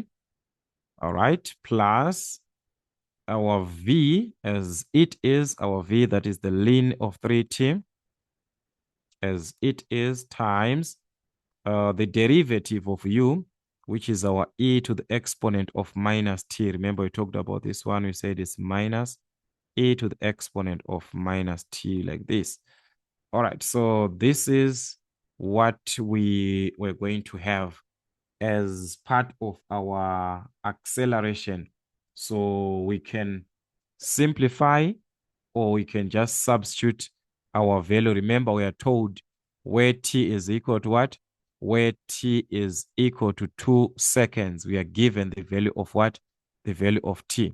So we can just substitute where t is equal to 2, or you can simplify. Let us just simplify, guys, before, because here we end up confusing each other. Let's just simplify a little bit here.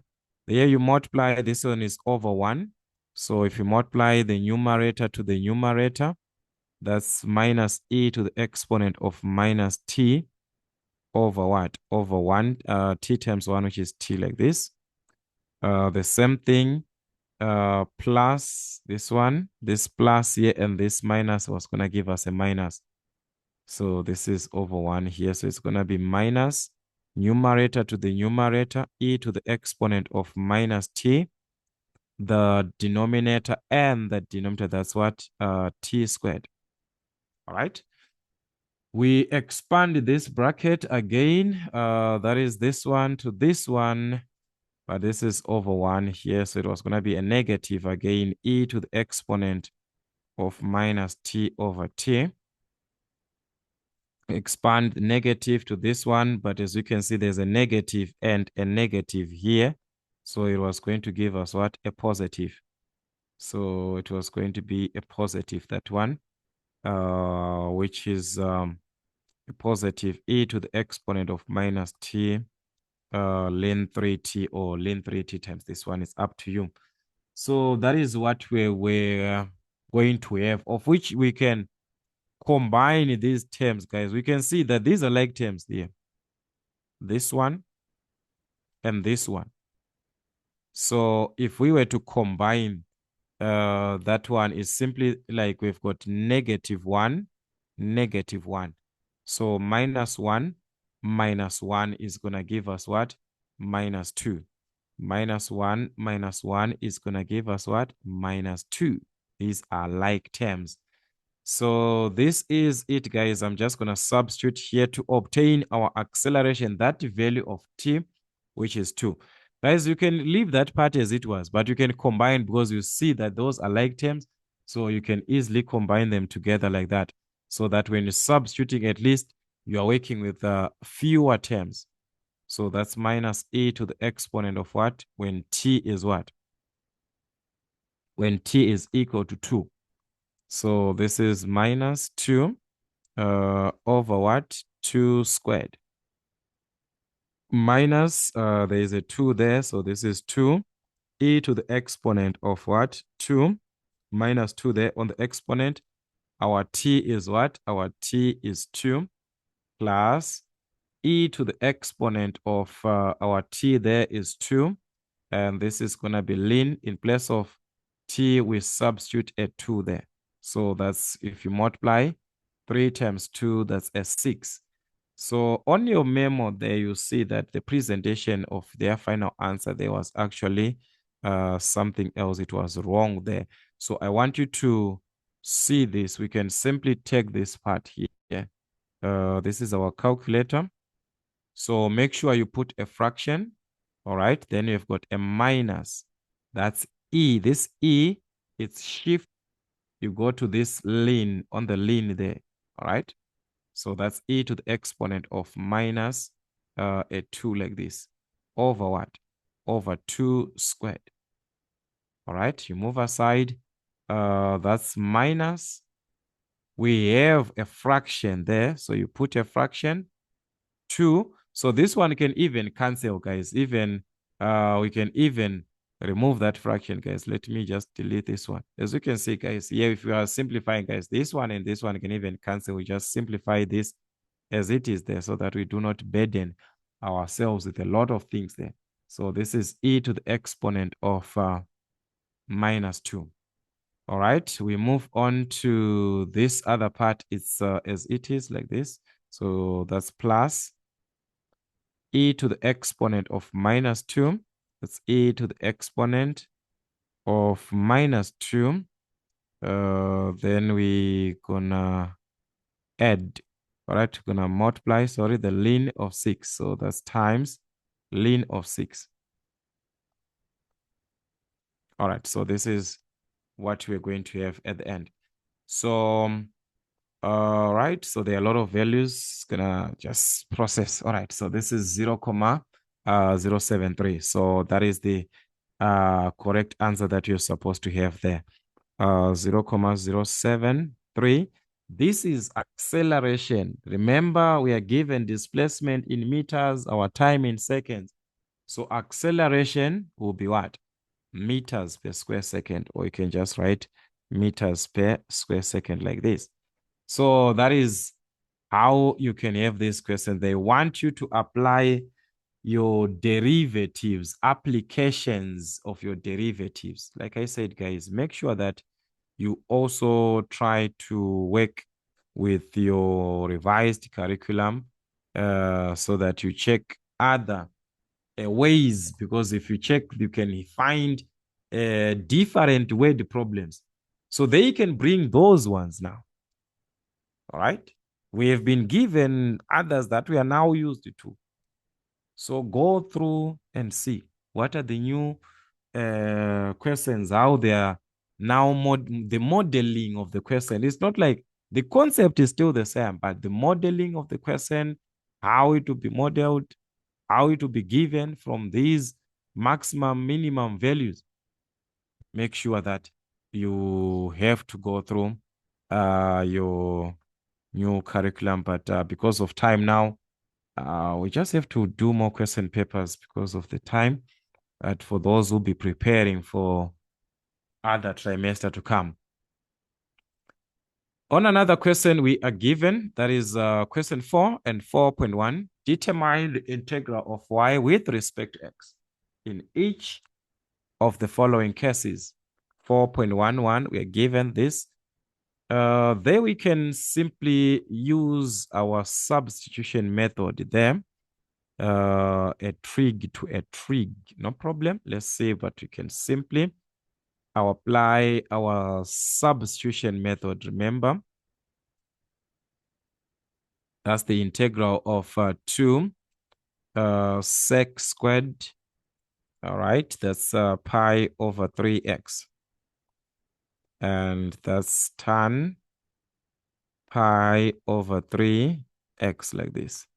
So we can see, like, relating substitution, guys, is all about relating the two to say which one can cancel another one. Tan can be differentiated, giving us a sec squared. So it means there's a possibility for us to cancel this sec squared from that. So we can choose our u to be what? A tan. So let u to be equal to a tan, as it is tan of what? Pi over 3x. So the derivative there of u with respect to x is going to be what? Remember the constant, going to consider that one also. So it's pi over 3. Tan changes to sec. So it's sec squared pi over 3x like this. So making dx the subject of the formula, guys, this is same as over 1. You take this one as a term. You take it as a single term. When you are simplifying, you operate this one as a single term. So as you're going to cross multiply this and that, you make your dx the subject. You're going to have your dx as du over what? This one, like I said, you take that one as a single term, pi over 3 sec squared pi over 3x. This is what you're going to have at the end. So as we can see, we have our dx and our u there. So we're going to substitute. We're going to put back here, substituting sec squared. We do not have equivalent, so just rewrite as it is. A tan, that is the one that we said, let u be tan. So you put that as u times dx. All right, where's my dx here? There is a dx there on our formula, on our integral. So the dx is the one that is given by this whole part that we are having here. That's our dx. So we're going to substitute as it is what we obtained. All right, so here is just that I cannot take this. I was just like, gonna take this, bring it there. Now it cannot work. So no problem. So that's our du over what? Pi over 3 sec squared pi over 3x like this. So looking into this, you're going to see, all right, These can cancel because I have a sec squared.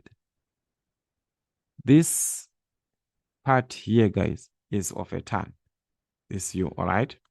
So you're going to cancel this here and this one.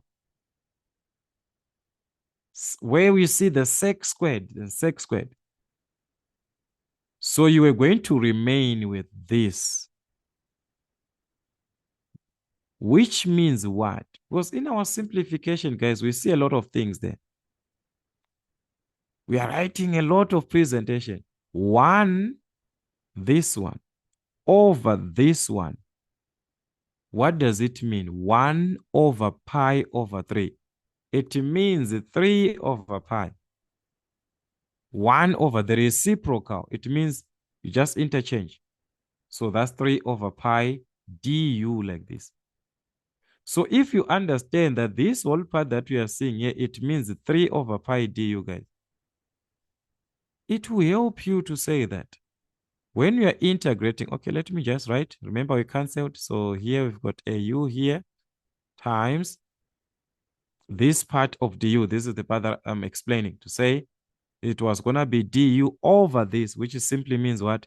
3 over pi du like this, which means as a constant 2, and this 3 over pi can be taken outside of the integral. 2 is same as 2 over 1. So you can multiply the numerator to the numerator. That is 6 over what? 1 times pi, which is pi.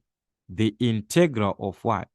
We are taking the constants out of the integral, meaning to say we'll be left with what? With the u, which has to be integrated with respect to u. So this is what we are going to have. So integrating the u with respect to u that we are given was going to give us what? So that's why we've got 6 over pi. Remember, u is going to give us what? U squared over 2. Where we said the u is what? Remember? Okay, I have erased that one by do you still remember? Our u, it was tan. This one, this was our u. So it was tan, so it's gonna be tan squared pi over 3 x. Everything over what? Everything over 2, this one. So that's it, plus our constant of what? Constant of integration. So we can have it like that. You can even simplify this one. 6 over pi times 1 over 2. You can even simplify those fractions of ours. So this will give us what? A 3 there. So it's going to be 3 over pi of this tan squared pi over 3x. Just like that. So you can simplify further depending with your understanding there. You can have it like this. 6 over pi divided, I mean, it's a product, this one, times 1 over 2. This is what it means. There's a 1, yes, 1 over this, because the number is in the denominator. If you are given tan x over 2, a number in the denominator, guys, it simply means tan x times 1 over 2. Tan x on its own in the numerator times 1 over 2. The denominator is affected with 1 over. Okay, I just hope these mathematical presentations, they do make sense because they play a role, as we can see. It's not about, I'm revising integration, no. Simplification as well. Simplification as well is necessary. So questions, yes, can be knowing that integrals, but the simplification as well has to be considered. 4.12, we are given the integral is going to be the integral of sine negative 6x, like this. Sine minus 6x, sine of 3x. So it's another question there. If you check the presentation of your memo, it is actually something else. It was a mistake there in the presentation. Sine A, sine B. Remember the product to sum identities. We have these identities as they are in your formula sheet from your trigonometry. Under trigonometry there, it's a product of a sine and a sine that you are working with. So we have to use where we see a sine and a sine. So I want us to be very, very careful there. A sine to a sine. This is the identity that we are supposed to use this one. On this identity, it is half of what? Take note, it's cos A minus B, A plus B. It has a different situation on this part. You see this one, it was adding this part here of A plus. This was A minus B. It is the one that opposes. This one, it will be A minus B. The other one, plus. That is our identity. A product to a sum. Product to sum. So we are supposed to be very careful on that one to avoid the mistake, just like what we have on our memo there. So in our case, this is going to be our A, sine of A, sine of B. Sine A, sine B. So the question is, when you are given such, if this is our A and this is our B, we are going to have what? In our simplification, what are we going to have? This was going to give us simplifying our identity. Remember, there's a half there, so it's going to be half. We saw it's cos of A minus B. Half. Cos of A minus the last one. The last part. Cos of A minus B. We are supposed to subtract the A minus B. So that's cos minus 6x minus our B, which is what? Which is 3x. So you can simplify that one on its own. Minus. What are we going to subtract according to our identity? Minus cos A plus B. We're supposed to add this time. Cos A plus B. So this is cos of our A plus B.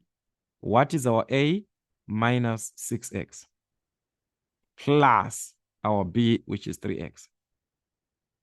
This is how we're supposed to have used our identity properly.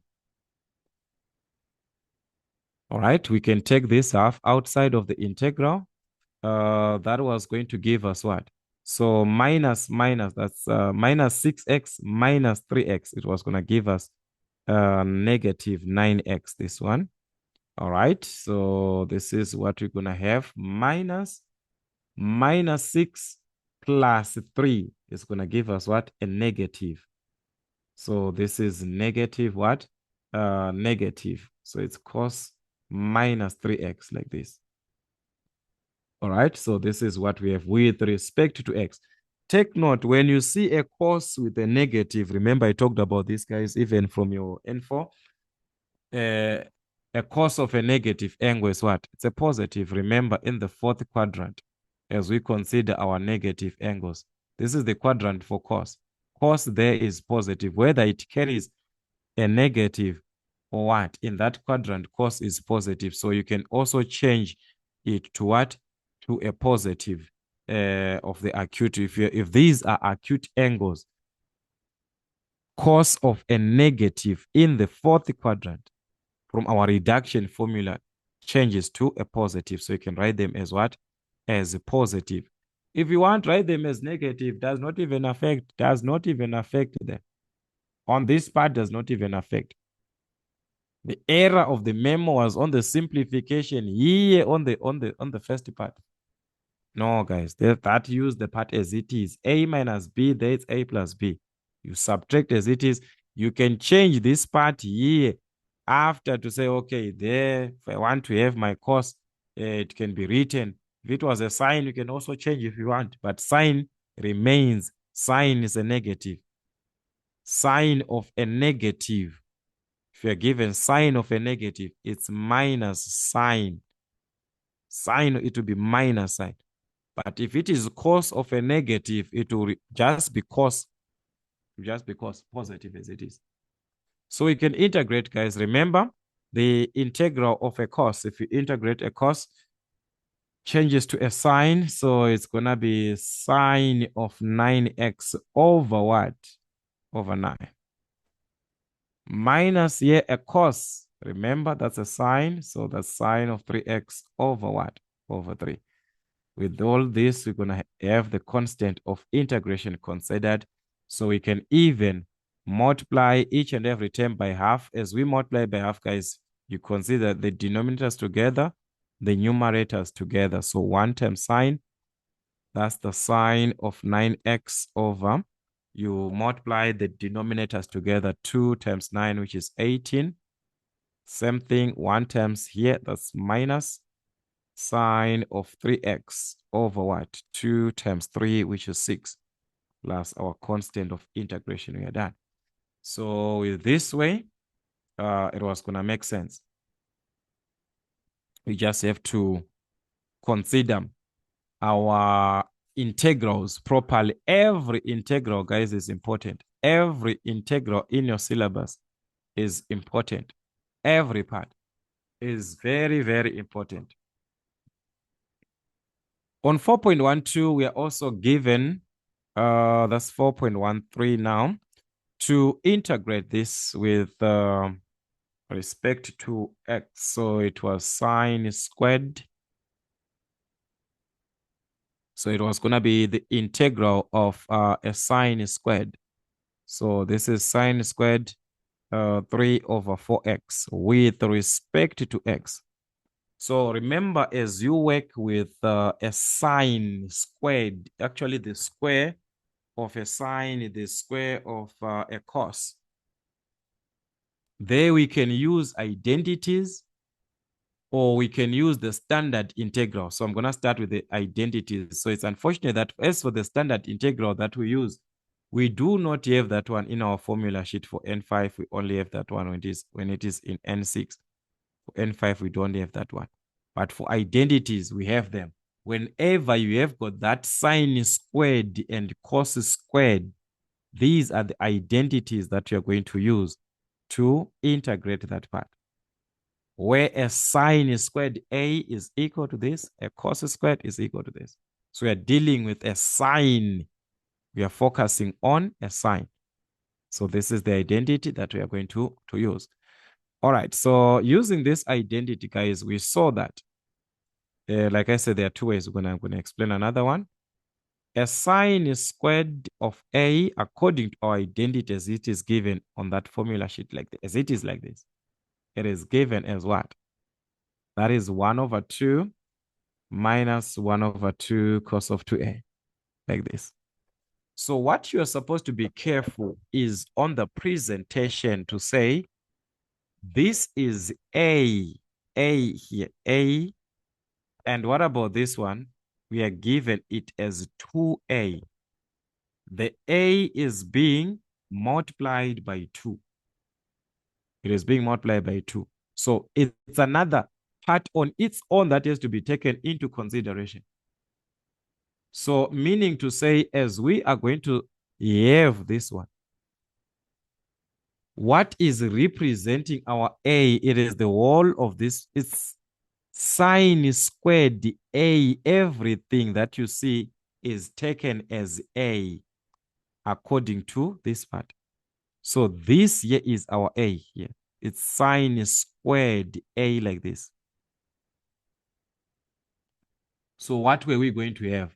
it was going to give us 1 over 2 minus 1 over 2, the cos of what? 2a.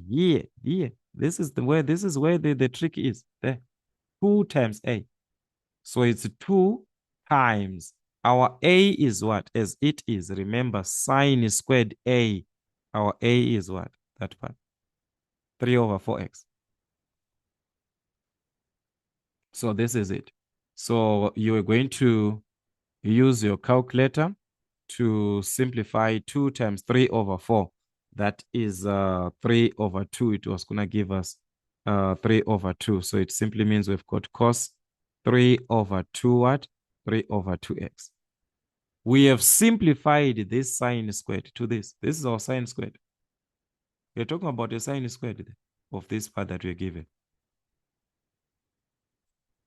So meaning we can now take it out and have it in form of something that we can integrate, because we can integrate this from our standard integrals. So we're going to have, in place of this sine squared, the integral of what? This is what we got. 1 over 2 minus, all right? This is minus 1 over 2, the cos of what? 3 over 2x. With respect to x, we're going to integrate. So this is how we can apply our identities. So half with respect to x was going to give us half of x. Minus, there is a constant this half here, but we have to integrate here the cos. So the integral of a cos, remember cos, guys, we just talked about this. It changes to a sign and it's a positive. So it's going to be sine 3 over 2x. But remember, integration, you divide by what? The coefficient of that x. What is the coefficient of x? It is what? 3 over 2. So this is what we're going to have, plus c. So simplifying, we are back to that situation that we had previously. A fraction to a fraction. I said this is simply 1 over 3 over 2. 1 over 3 over 2. All right? So it's simply 1 over 3 over 2.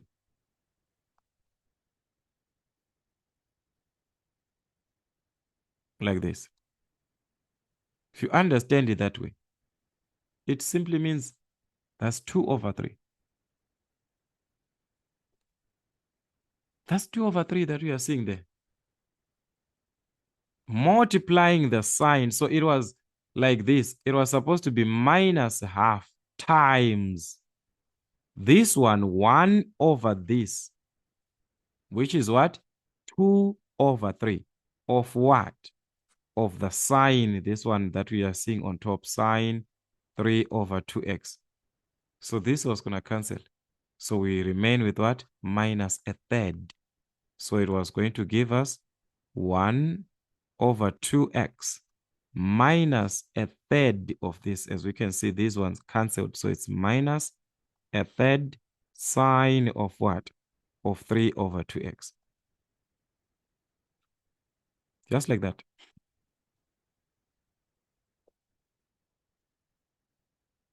Just like that. So this is the part of your integration. When you are dealing with a sine squared and the cos squared, we can use that identity.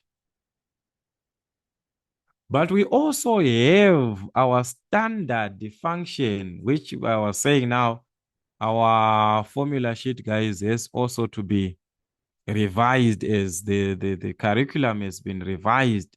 Also, the formula sheet, guys, was supposed to be also revised at the same time, so that some of these formulas, we consider them, especially on our integrals, because if you check that one, it is for N6. If you check for N6, you will see it, but for N5, you won't have that integral.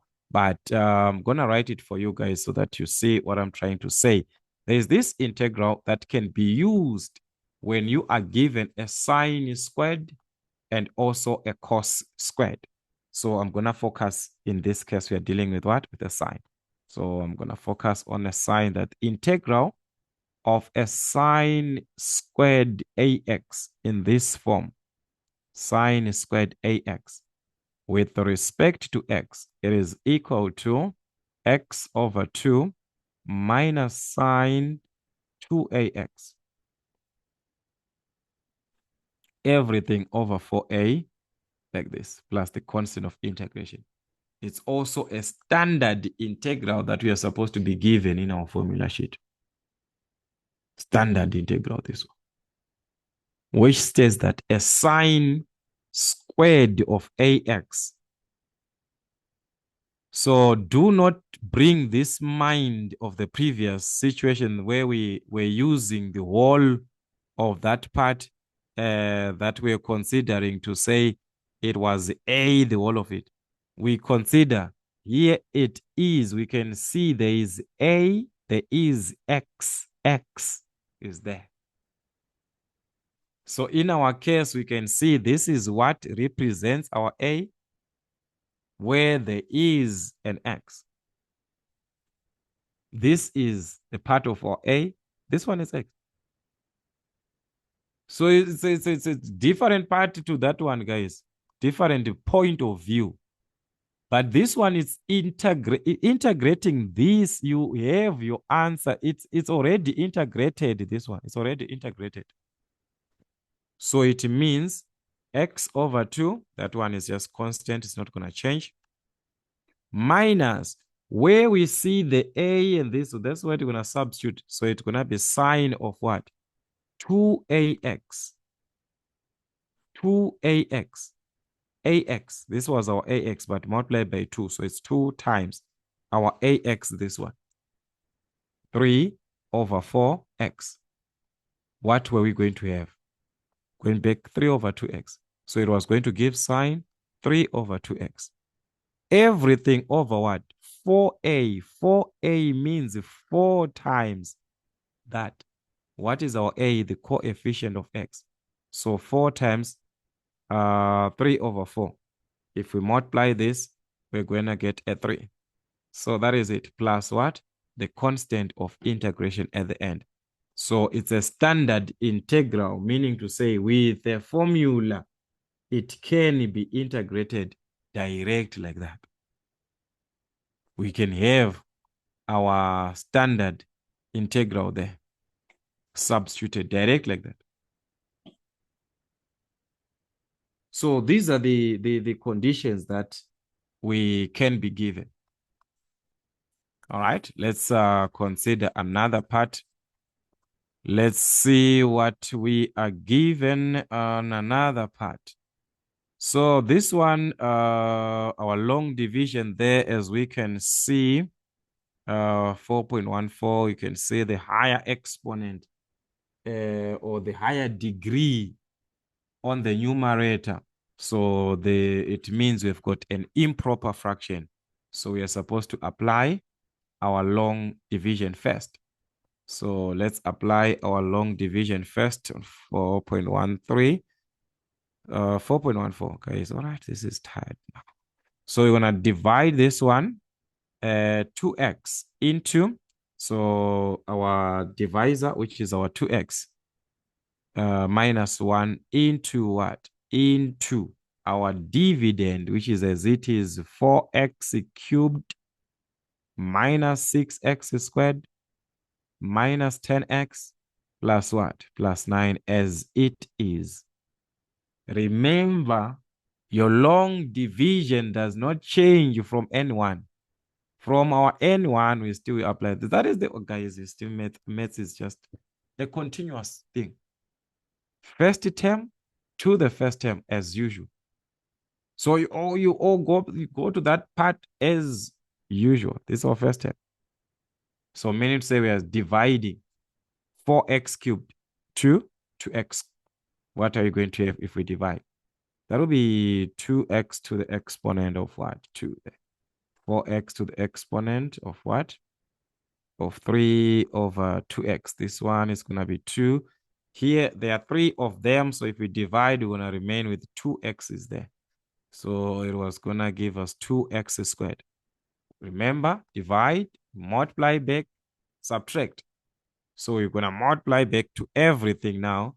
So it's 2x squared times 2x, which is 4x to the exponent of 3. 2x times minus 1 minus 2x squared. 2x squared times minus 1. Then we can subtract. All right. So that is our condition. So subtracting this part, sorry for that. If we were to subtract this, that's 4 minus 4 cancels, minus 6 minus minus. So that's a positive there. Minus 6 minus minus. So it was going to be a positive and it will give us negative 4 at the end. So that's negative 4x squared. So we have subtracted here. We had to subtract. We drop the terms that are remaining. What is remaining? Is it positive 10 or a negative 10 here? All right, so there we have it as a negative 10. All right, no problem. I'm just gonna correct the way that I worked on my question because I used this one with a positive 10 on my preparation, but no problem. So you see, these are some of the errors that can even happen to those department people to say, is you're working with your own value. So that's negative 10, no problem. So let's drop these terms. Negative 10x, positive 9. We divide again as we had before, first term to the first term. So this is our first term to our first term that we had there. So that is going to be what? Negative 4x squared. Negative 4x squared divided to 2x. So that will be negative 2x there. This one there, x, there 2. So it's going to be, it's going to give us x there. Then this is negative 2. So that's negative 2x there. So multiplying back, the negative 2x is supposed to multiply back everything there. So negative 2x and 2x, this one was going to give us negative 4x squared. Then we have got the negative x and the negative there, negative 2x, and this one is going to be positive. That's positive 2x. All right, negative, negative. Then we can subtract. All right, so let's subtract. That's a 0. This one we're subtracting the same thing. Minus 10 minus 2, that's minus 12. So here we are going to get a negative what? A negative 12 there. Minus 10 minus 2, which is minus 12x. We drop this term that is remaining, which is what? Positive 9. So this is what we're going to have. Just like the previous case, we have to divide again. Negative 12 to the 2x that we are given there. The first term that we are given to that first term again. So that was going to give us what? A negative 6. All right, so this one, that's a negative 6. The negative 12x over 2x. This one is going to cancel. So I've got negative 6. It multiplies back negative 6 to 2, which is negative 12x. The negative 6 to this one, that's a positive 6. So we can subtract this part here. So subtracting, what we're going to have? So this one minus this one, that's a 0, 9 minus 6, which is what? Which is 3. So we have a remainder. In that case, it is showing that we are going to have this in the form where we've got what? Our remainder. So you're going to have our quotient plus the remainder over our divisor in that case. So meaning to say, we have to combine our final part here. All right. So guys, there's a lot that we're just gonna consider. So it's not that much. So remember, I'm just gonna put the integral, guys, here at the end because of a lot of things that we have. I'm just gonna, because at the end we're going to have the integral of this with respect to x. So I'm gonna put that integral at the end. All right. So this whole part was gonna be the integral of. So like I said, we're gonna have our quotient as it is. So we take our quotient, this part, as it is, 2x squared minus 2x minus 6. All right, so that's 2x squared minus 2x minus 6 like this, plus the remainder, our remainder, which is 3 over what? Over the divisor, which is 2x minus 1. So we're going to take that 2x minus 1. All right, so this is it. Everything can now be integrated with respect to x. So we can integrate each and every term with respect to x. So the 2x cubed, remember we add there, then divide by what? By the new exponent. So that was going to give us 2x to the exponent of 3 over what? Over 3. Same, the 2x squared. We do the same thing. This is originally a 1, so we add a 1. So that's minus 2x squared over the new exponent. So this cancels. We have got minus x squared there. 6 is a constant, so it's going to give us minus 6x. Then there, remember the derivative, guys. I've talked about this one, constant of ax plus b. If you are integrating this, it's going to be k over a, constant over this. So that's plus 3 over 2, the ln of this. The ln of what? Of 2x minus 1. So you must take k, you divide to a.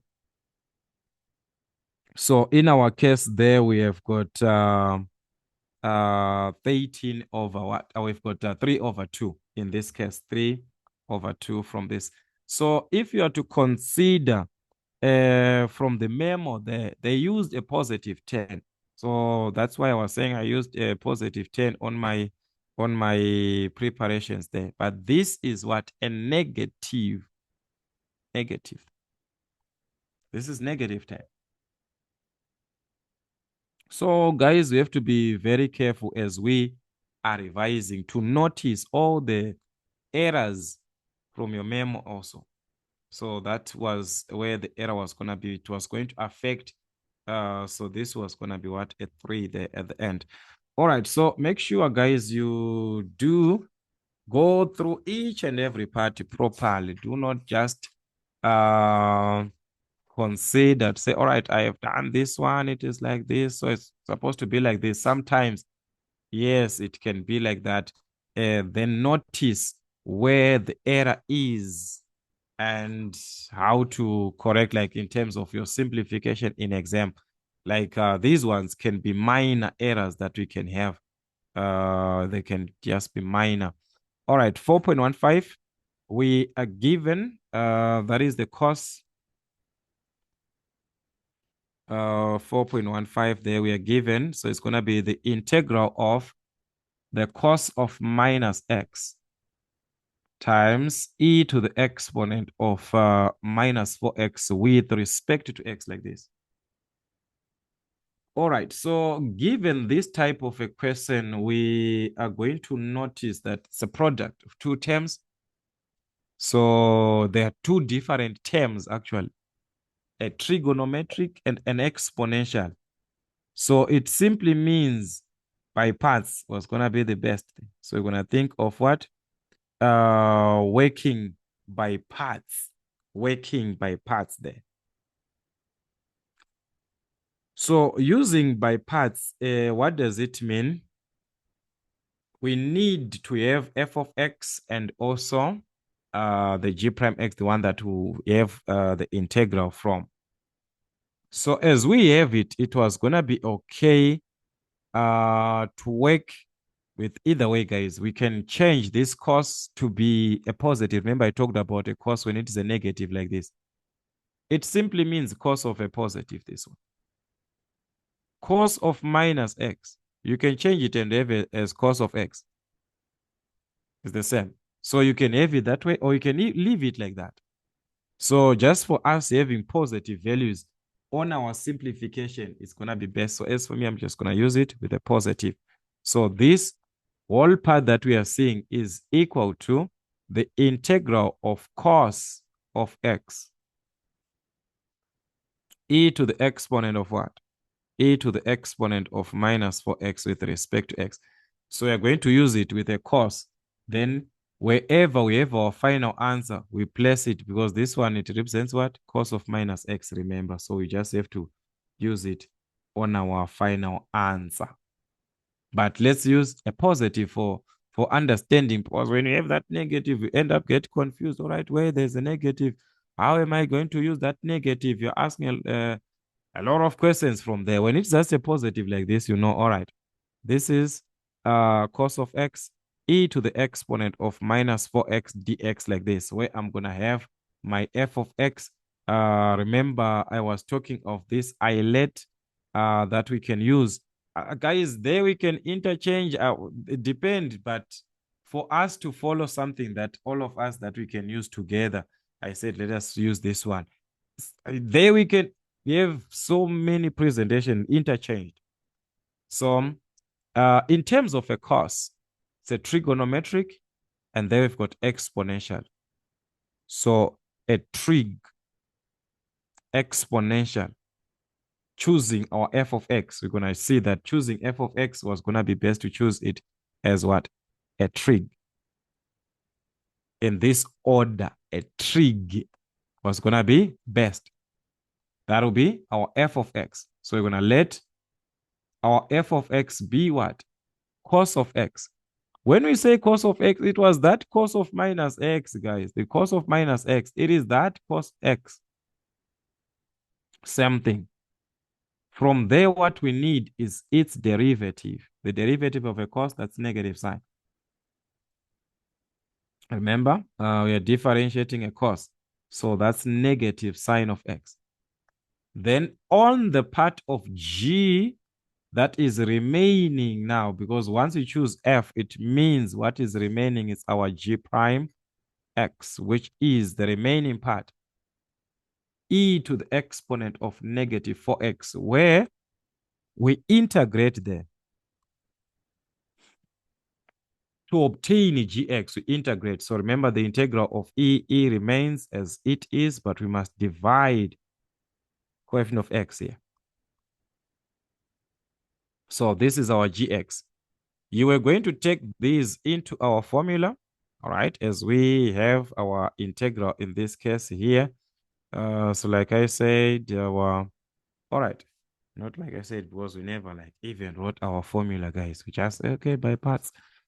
I explained something else, forgetting our formula. So remember your formula, but you have these guys from your formula sheet also. Let me not waste my time. Let me just take the equivalent. Remember, whatever that you have, f of x, whatever is going to be equal to f of x times gx minus the integral of f prime x gx dx. So this is what we just need to substitute, guys. F of x by gx. We've talked about this formula a lot of times. F of x gx. This is our f of x. Remember, it's now cos. So it's cos of x by gx.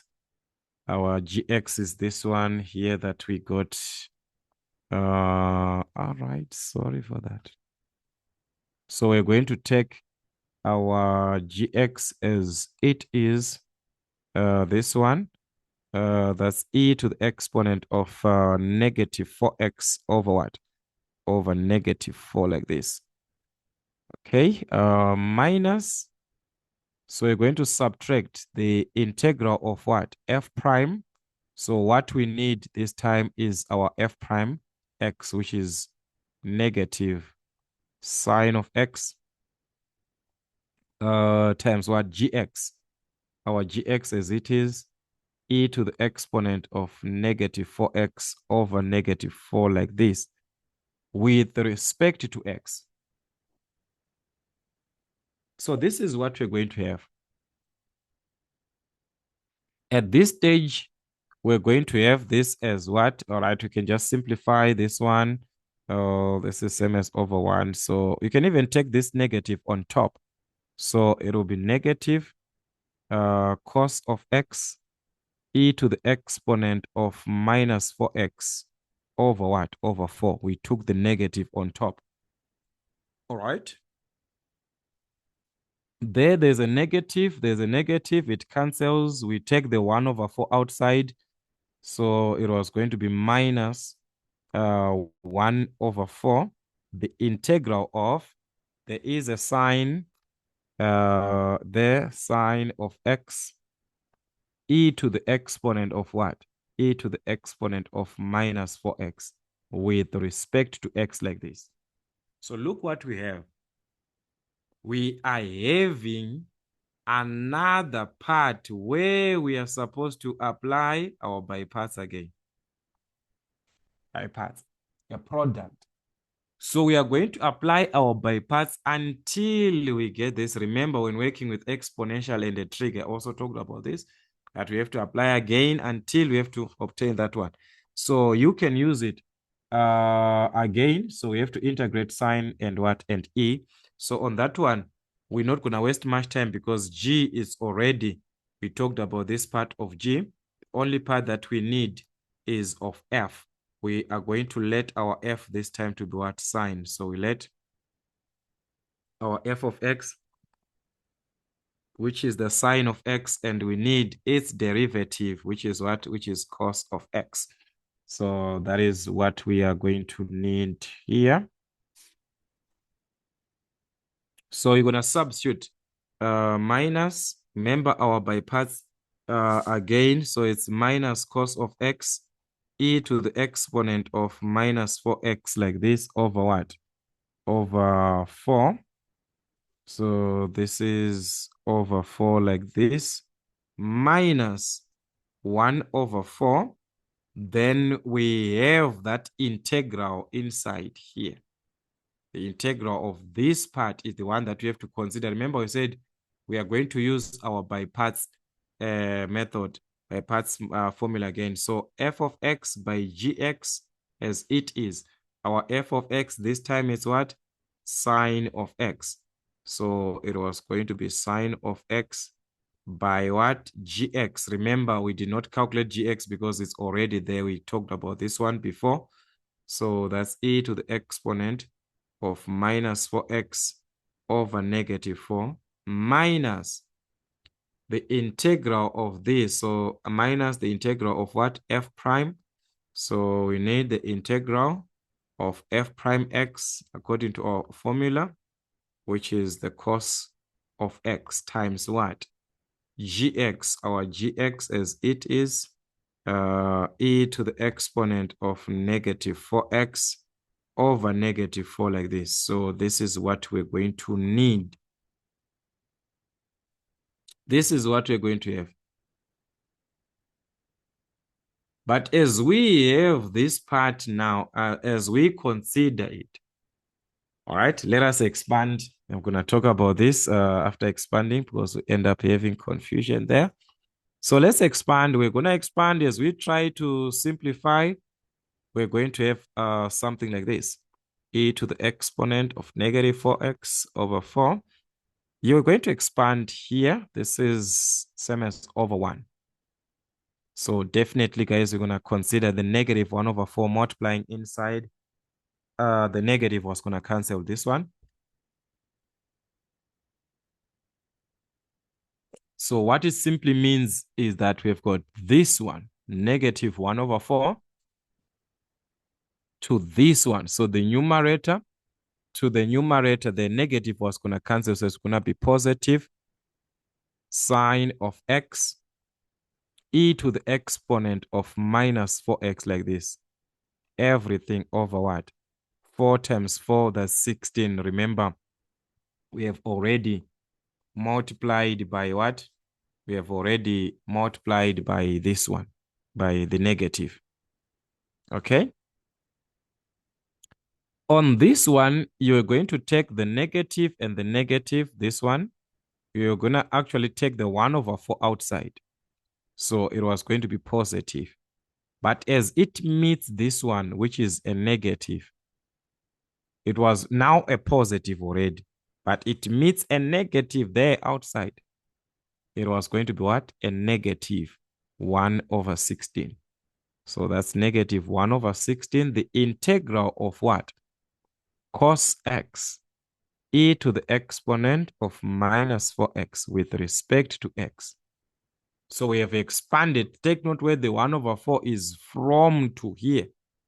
It's expanding the whole of this bracket here. So it was going to expand the whole of that part. So as we have it, this is the stage that I'm saying. You are supposed to integrate here by parts again. But we cannot do that because we see this is the original question here. When we changed, remember this stage. When we changed, this is exactly what we have here. This is our question. So it will be a repetition. We are keeping on integrating one thing, integrating one thing, integrating one thing. So we bring back that question that we had here because there is one thing that we are seeing there. All right. Just going to try and see this one. So we bring back as it was. From that original question, it was integral. Of course, when we changed, it was now cos x e to the exponent of minus 4x with respect to x. Where we can see that these two are the same. Remember, if these two are the same, we can take this minus 1/16 to the other side there. So it will be a positive. On the left-hand side, you already have a 1. So if you take the minus 1/16, it will be added there. 1 plus 1/16. So it was going to give us 17/16. So that's 17/16, the integral of cos of x. Remember, we're collecting like terms. E to the exponent of minus 4x dx. So this is equal to what? What we have, remember, we have collected this to the other side. So we are just remaining with this now. Yeah, we are just remaining with this. This is the one that you're going to take. This one. This is the one that you're going to take as it is. So it was going to be negative cos of x e to the exponent of minus 4x over what? Over 4 plus the sine of x e to the exponent of minus 4x over 16. So to get rid of this 17/16, we can simply divide by that one each and every term. So we simply have to divide by 17/6. To divide by 17/6 simply means we are multiplying by 16/17, the reciprocal. So it was going to give us the integral of cos x e to the exponent of minus 4x with respect to x, which is equal to, we multiplied what we used to get rid of this is what? 16/17. It also multiplies this side. What you do, remember, on the left-hand side must be done on the right-hand side. So this is 16/17 of this part as it is on your right-hand side. All right. So there we've got a lot of things, guys. But anyways, that is what you're going to have. There's nothing that we can do. That is what you were going to have at the end. Plus the constant of integration. If you want to expand these brackets, guys, now it is your own. If you want to expand, you can expand that one on your own. All right. We are done on that part. Like this, it is okay. So the question is this our original question? Yes, because we said The whole integral that we had of cos of minus x here, e to the exponent of minus 4 dx is this. So it means we have it as our question. This simply means the cos of what? It simply means cos of minus x, this one. One and the same thing. So you could have maintained that one, or you can ignore that one in your calculations. So if you're maintaining that negative, you're going to have a negative. Here you put a negative there also on your sign to be cos of minus x. The presentation is going to be a little bit different, but it's one and the same. So it is up to you. Are you going to maintain this? But as you can see, guys, what is important, integration was going to be done 2 times. You're going to integrate 2 times to have the original question that we had. Then as you can see, guys, they are trying to be tough. They're trying to be tough. So that's why I'm saying do also revise the new things. It's not like they're trying to be tough, but if we know some of the basics, we won't be going through a lot of like these things, guys. We won't be going a lot of these because we have got methods such as the DI method, which is used in place of integrating by parts. I said also you can consider that one. Check it. I talked about it in N6 mathematics. So that is how questions can be like. So on number 4, determine the integral of y with respect to x by resolving the integral into partial fractions. By resolving into partial fractions. So for us to have the partial fractions, guys, as we do understand, we are supposed to factorize is the denominator. Are we able to factorize that denominator? 2x squared minus 5x minus 3. So from your basics of your factorization, I want you to consider, I don't know which way factorization is in your hands. This was possible. You're going to have 2 brackets, x minus 3 and 2x plus 1. These are the brackets that we're going to have. So work with your factorization the way that you understand it, guys, all right? So after you've factorized this, it simply means we can rewrite this as it is like this: x minus 4 over 2x squared minus 5x minus 3. It is equal to a over, why am I rewriting the same thing? I need these brackets, guys. X minus 3, 2x plus 1. So this is a over the first bracket, x minus 3, plus b over what? Second one, 2x plus 1. So this is what we're going to have, okay? With this part, we can evaluate considering the numerators. So just equate. This one is equal to what? Our x minus 4 is equal to a into what? X minus 3 and x minus 3 was going to cancel. So you remain with what? 2x plus 1. So that's 2x plus 1 there. Plus b, the 2x plus 1 and 2x plus 1 was going to cancel. You remain with what? X minus 3 like this. So to find our a and b, we can just let these brackets to be equal to 0. That is from the first one to have a 0 there. This bracket must be equal to 0. So x was going to be equal to half. If you let 2x plus 1 to be equal to 0, x is going to be what? Minus half. So you're asking yourself, or you're simply telling yourself, when x is equal to minus 1 over 2, which is the value that will make this bracket to be what? A 0. You substitute minus 1 over 2 here.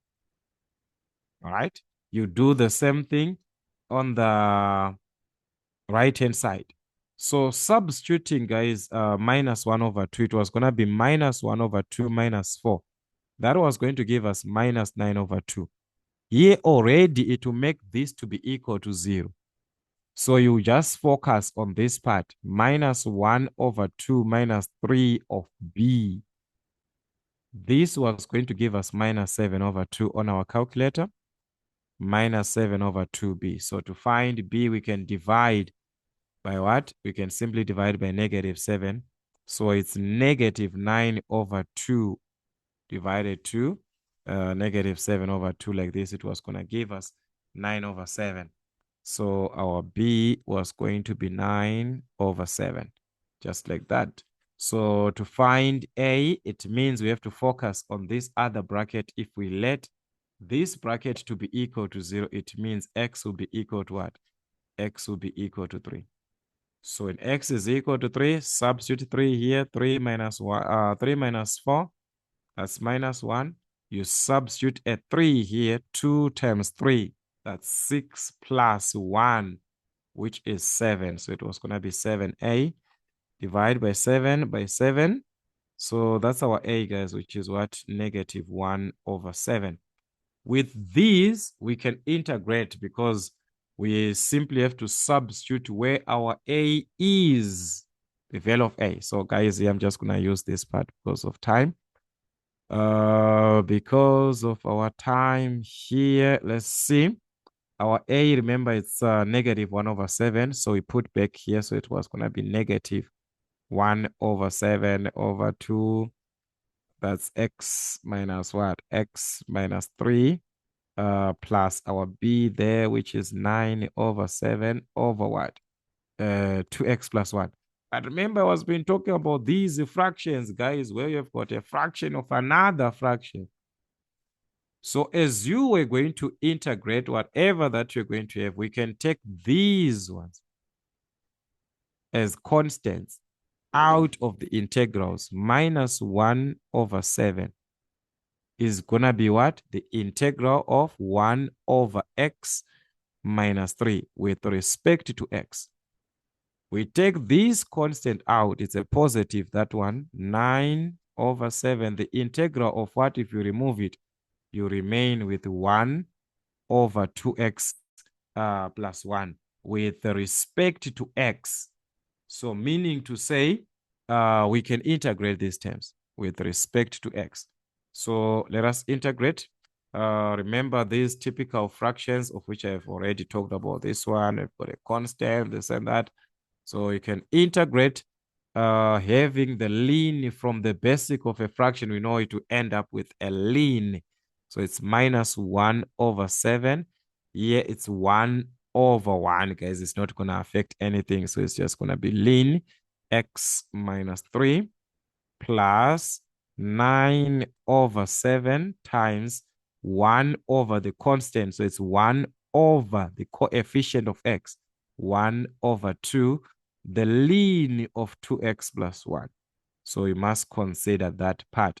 1 over 2, the ln of this then plus the constant of integration. So this is it. You can have your question that way. Still, it's going to be fine in that presentation.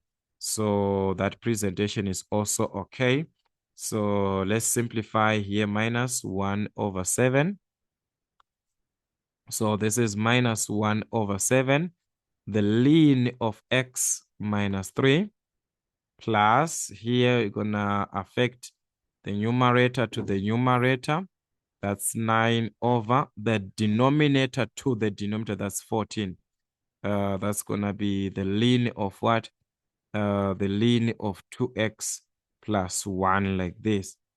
So that is what you were going to have, the ln of what? Of 2x plus 1 like this. Then our constant of integration. Our constant of integration at the end. So if you consider your memo there, how to calculate these values, a and b, I don't even know like what was happening there. I don't even know. And also the presentation at the end, the integrals now, I don't even know. Like, you see some of the errors, you'll be asking yourself, like, what was happening to this person? Like, what was happening here? But anyways, it was like that. So we just have to correct that part as we are revising. That was our partial fractions there as we are working with our partial fractions. So we can have linear factors like this, or remember, they can be repeated linear factors. In your syllabus, you work with linear factors, repeated linear factors. Make sure that you go the introduction of partial fractions, these integrals. Guys, also join membership so that you do not miss some of the other classes or some of the other explanations that you might need in detail or in like simplification to say, okay, this part here I do not understand, like I need much explanation. Where we've got time, we work on that part, we add more explanation to that. So it will be very, very important that also as an individual, you consider the joining of what? The membership. That part is going to be important. Very, very important. As for me, I consider it like it helps. Some more, it helps. So considering question 5, we are given 5.1. If f of 8 is equal to 0 and there was an integral for f of x with respect to x, which is going to be minus 12. So we have this part, which is, again, if we check from 2022 going up, they have been asking these typical questions of this nature. I'm going to have a separate class to explain different types of questions of this nature. It's just on the limits, your definite integrals, but we must work with the condition. When I'm saying we must work with the condition, it is what we are given here. If they gave us something here, if this is a condition that must be created from this part that we are being asked to evaluate. So as we are to evaluate this, we are supposed to bring out this part, f of 8, the integral of this. So to have f of 8, it can definitely, or it means it is from where we can see f of x. That is where we can have f of 8. We cannot, it's like we are given f of x is equal to, we can say f of 8, f of 2, f of 3. It's from where we can see f of x. All right. So in our case, if we are to consider, there we are given the integral, all right, of f of x. There's the function of x that has been substituted, not its integral. These are two different things. So if we are to consider properly with this part that we are being asked to evaluate, this is what we want to evaluate, the integral of x times f prime x with respect to x, like this. To have f of x from f prime, how is that possible? Because that is what you have to ask yourself, guys.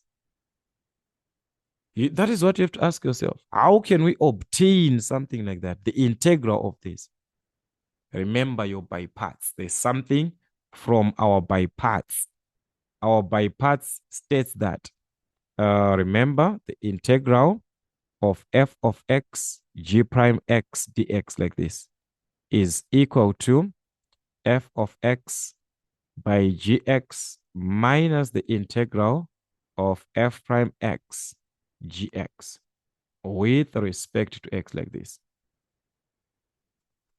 So what I want us to see is that f prime is just like g prime x, this one, which will give us gx when integrated. So this is the condition. So as we can see, we want this to give us f of x at the end. So that will be our integral part. So our f of x is going to be what? It's going to be x. So in this case, guys, by parts was going to be best. So you also have to, guys, study the question and see what's going to happen there. So having f of x as what? So we're going to have to choose f of x, let f of x. So if I say let f of x be x, I hope we understand the f of x that I'm talking about. I'm talking about this one of the formula, not the f of x that we are talking about, like as of the one that we have here on our integral, because the moment we say, okay, that is the one, so why can't we just put that one there? No. All right, we are talking about the f of x as of this formula. So we're going to take it to be what? To be x. We know that we'll need what? Its derivative, which is 1. This f of x, we need what? Its derivative. All right, so this is the one that I'm talking about there. The g prime x of this formula, the one that we see there, is the one that we are taking here as what? As our f prime x. This. So we're going to take that as our f prime x. So you know that, all right, guys, we're going to have dx there. It's going to be what? F prime x dx. You're going to integrate both sides to have what? To have your gx. Integrating this to have what? Gx. What about integrating this? We've got f prime. What do you have? Fx. That is what it means.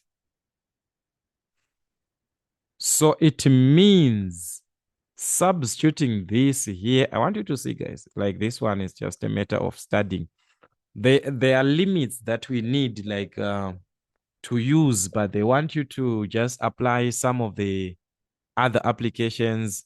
Sometimes it can be integration by inspection, but this one we had to use by parts. So we're going to have, according to our formula, f of x by gx. This is the formula of our by parts. Do not confuse our formula for our by parts, guys. Our f of x from our by parts is what? It's x times our gx from our by parts is what? Is f of x. So this is what we are having there according to our simplification. All right. Minus the integral of f prime x as of what we calculated, which is what? Which is 1. Having a 1 times gx, our gx, which is what? Which we said it's f of x. So this is what we were going to have with respect to x. But having a 1 here, guys, does not affect. So you can even erase that one. But there was supposed to be what? A 1 there. So this is what we have. That one does not affect anything, all right? So you were going to integrate. Remember your by parts, guys. We want to be very careful about our by parts. Let's say we've got a certain stage where we have got x times e to the exponent of x minus the integral of e to the exponent of x, like this. You are going to integrate this one. But in our case now, do we know the f of x that we are supposed to integrate? We do not know it. Guys, we do not know f of x. The f of x, guys, here we are saying, take a closer look where it was taken from. It was taken from the first derivative that we do not know. We just applied our integral technique to say, if you integrate a derivative, you obtain that original function. Not to say we knew that derivative. No, we do not even know it. So you cannot even integrate this part. So that is where we bring back our limits. Our limits as they were from 0 to 8. Since we cannot integrate this part, but this one, it has already been what? Been integrated. As we have been applying by parts, we are integrating. It's only that this one has to be integrated again. But by parts here has been used. It means integration has been made. So limits can be used because integration has been made. So they have to be careful there. Where the limits were to be used, that is where the given part here, the if, that is where you see it there. I want you to see properly. As you substitute your values, you see that part vividly. You see it. Okay, 8 is substituted in place of x. Remember, upper limit minus lower limit. Wherever we see x, it's 8. All right. So this is 8 times f of x. So it means f of 8. We do not know, guys, f of x. We are not even given. No one knows it. So we can just substitute as what? F of 8 minus the lower limit in place of x. So that's 0 times f of what? F of x. Our f of x in place of x, we substitute as 0. So this one, like I said, I'm going to have a class separate just to bring all these questions like this separately so that we understand. So we're going to have this. We have substituted here our upper limit minus what? Minus lower limit. Whatever that we're going to have here, we're going to subtract the integral of this. We're going to integrate, but we do not have that integral here of this one. But what are we having? We are given its equivalent, the whole of this. That is the purpose now of that part that we are given. If we check here, if the integral of this whole part here with respect to x is what? Is equal to minus 12. They knew that you cannot integrate further. So you substitute because you do not know this. But what are we given? The numerical value equivalent to that.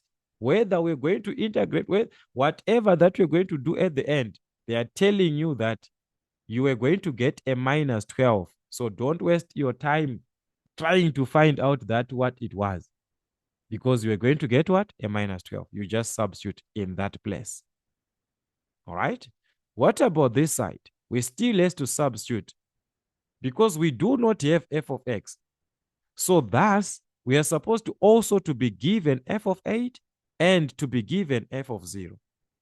So f of 8, are we given? So that's going to be 8 times f of 8 because, guys, where do we have that f of x? Where we can substitute that 8 because f of 8, it means in place of x, go and substitute 8 there. Where is x? We do not even have that part. So thus, we are supposed to be given that f of 8. So that is the one that we are given here. F of 8 is what? Is equal to 0. So if f of 8 is equal to 0, we're going to substitute that. That's a 0 there. Minus, we are not given f of 0, not to say we are not supposed to be given. No, we are supposed to be given that. The reason why we are not given here is clear. It is because of what? This 0 that is there. They know that whatever value that we are going to give you, whether it is a 5, whether it was going to be a 7, that number times 0 is what? It's a 0. So they were supposed to be careful. They were supposed to give you that value. You were supposed to be given. Just like f of 8, you are told that f of 8 is equal to 0. You are supposed to be also told to say f of 0 is equal to a certain value. Maybe it's 5, it's 7 or what. But we do not know that value, whatever that we're going to have. When it is being multiplied by this 0 is for the limit that was already there here.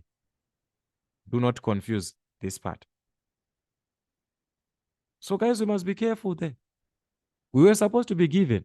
So here it is just because we are not, because of the 0 there. All right, minus and minus, that's a plus. So that's 12 there. So simplifying this one, guys, 8 times 0, that's a 0. 0 minus 0, that's a 0. The whole of this was going to give us a 0 there. So that's 0 plus 12, which is what? Which is 12. The whole of this part was going to give us a 12. So this one, we are supposed to be careful. They might ask us this type of a question, especially if you check, like I said, recent question papers from 2022, check from those ones. Not the older question. They started on those revised curriculum. That is where we have got these typical questions where you have to mix It's like you have to consider to figure out how can I create this statement from. Whenever there's a whenever guys, this statement here, if it is like you are reading someone's mind, I'm telling you to say, if it is like this, then you follow that. I don't know if we are together, guys. There, the statement if in our mathematical presentation, maybe not like another in terms of our mathematics, it's a conditional type of equation. You work it under a condition to say, I'm supposed to have that part that they are talking about there. If not, then it means, guys, we are not doing anything there without that condition. All right. Yes, there are so many ways that we can use to simplify. All right. It's only that we are on this platform, guys, where some of the ways now uh we cannot even say some of the words because of these platforms. If you say some of the words, they can block us, guys, from you seeing these videos. So we just have to avoid also. But it's fine. Let's work out. 5.2. Evaluate the following integral.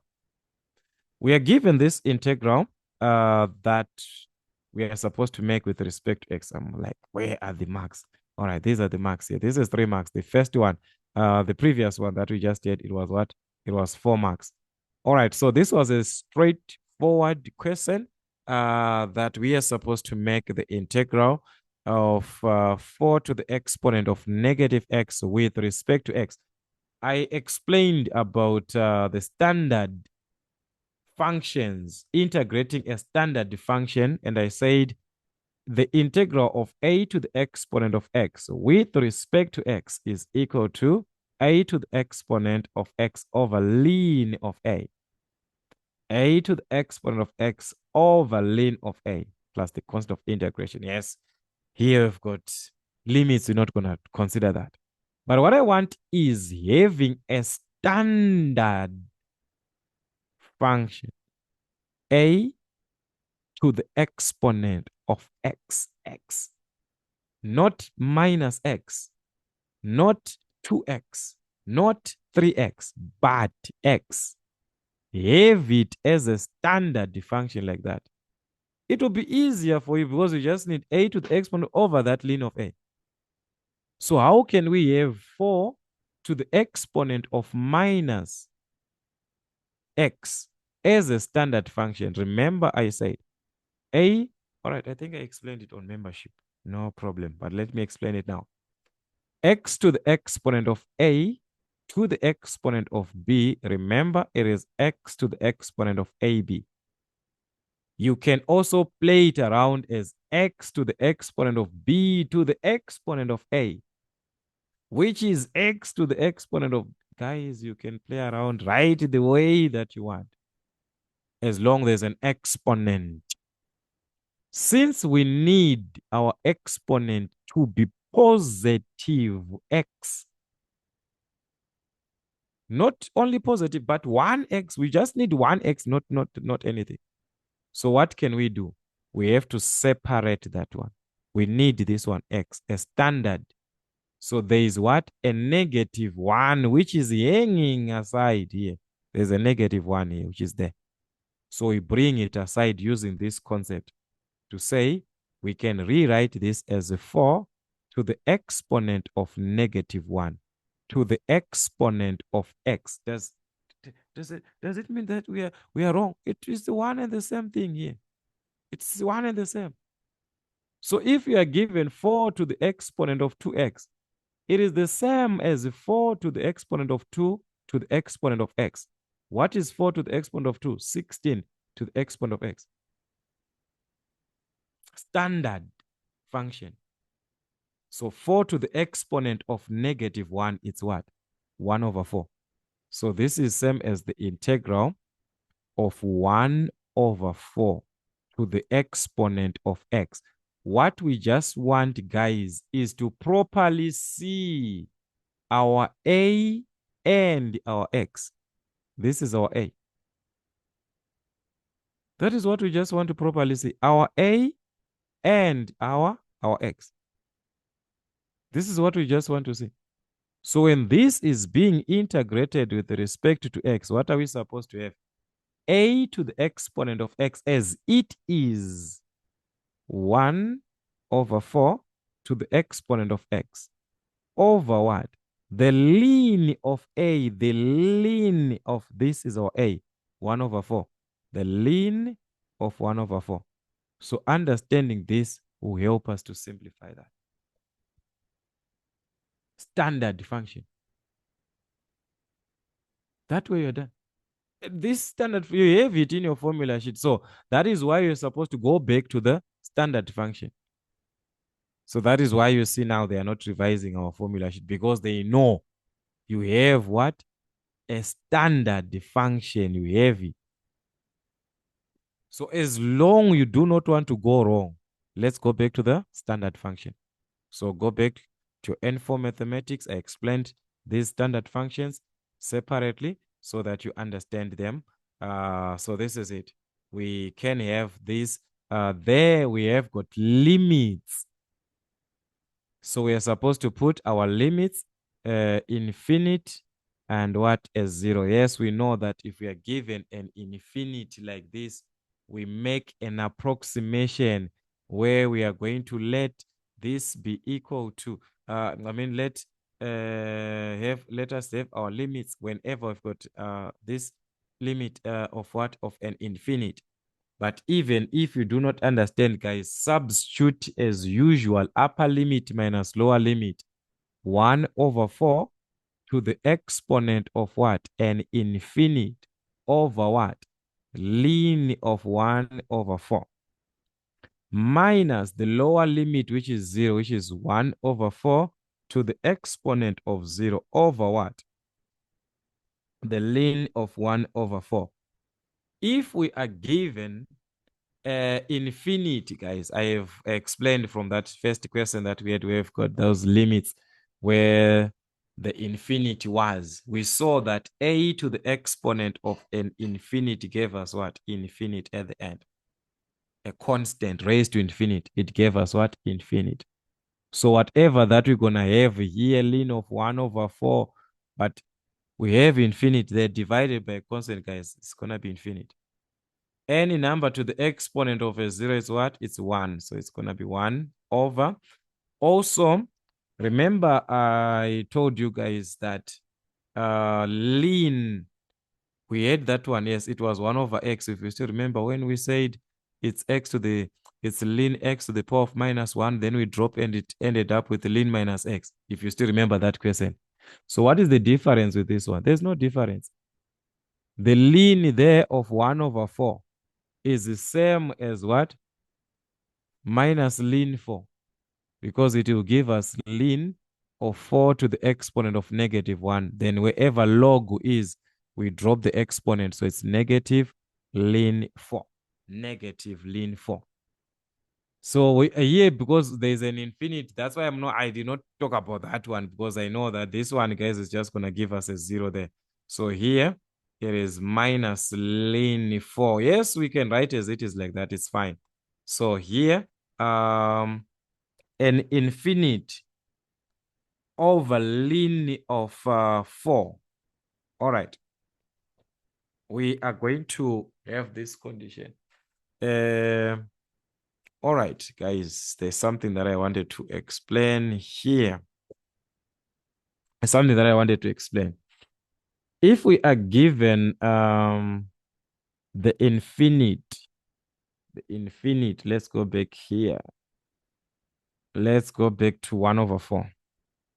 I want us to go back to this 1 over 4 to the exponent of infinity there.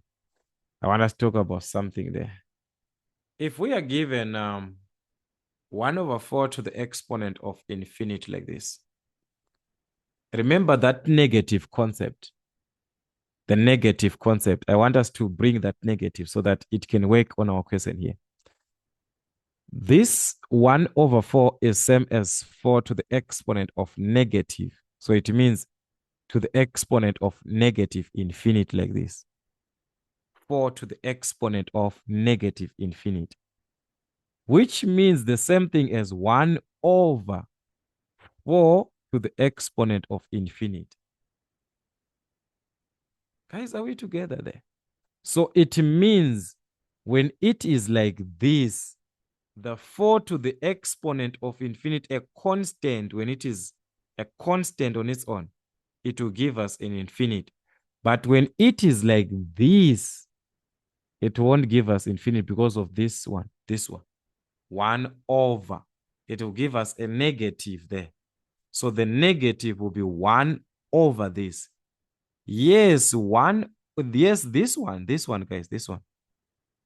To the exponent of a constant, when you take it like this, to the exponent of infinity is what? It's infinity, that one. It's like this, 1 over what?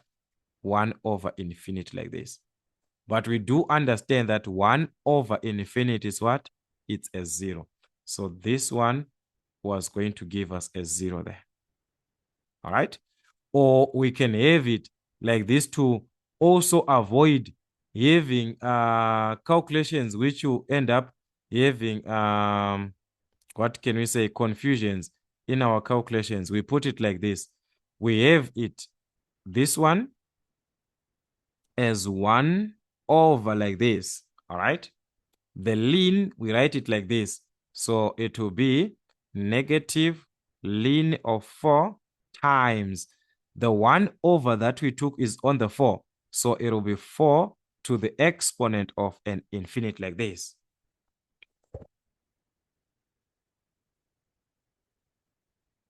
All right. So this way you can understand me better like this. So if we put it like this, it means this whole part here is this one where we are, which is going to give us what? An infinite here. So meaning to say 1 over that infinity was going to give us what? A 0 at the end. All right. So there, guys, we're supposed to be very, very careful there. Very, very, very careful. The limits. The infinite, this one, it's not about the limit. The infinite, that one. Like, I'm just going to find time, because but I explained some of these. I think it was on membership, but I think I'm just going to use a list where we just work with what? Infinite. But guys, a constant to the exponent of infinite remains like that. If you are given a constant over infinity, that's what? That's a 0. So we try to have those laws or those basic rules. So we have it here to say this one, as it is, the whole of this part is going to give us what? Infinite. And infinite terms, this one, guys, do not waste your time. It's what? It's infinite. But 1 over that infinite was going to give us what? A 0. All right. So that is that is what we were going to have. Then on this part, minus and the minus was going to give us what? A plus. So that's 1 over the ln of what? The ln of 4. So this is where we are. So having a 0 plus, that was going to give us a positive. This one, 0 plus this one, that's a plus.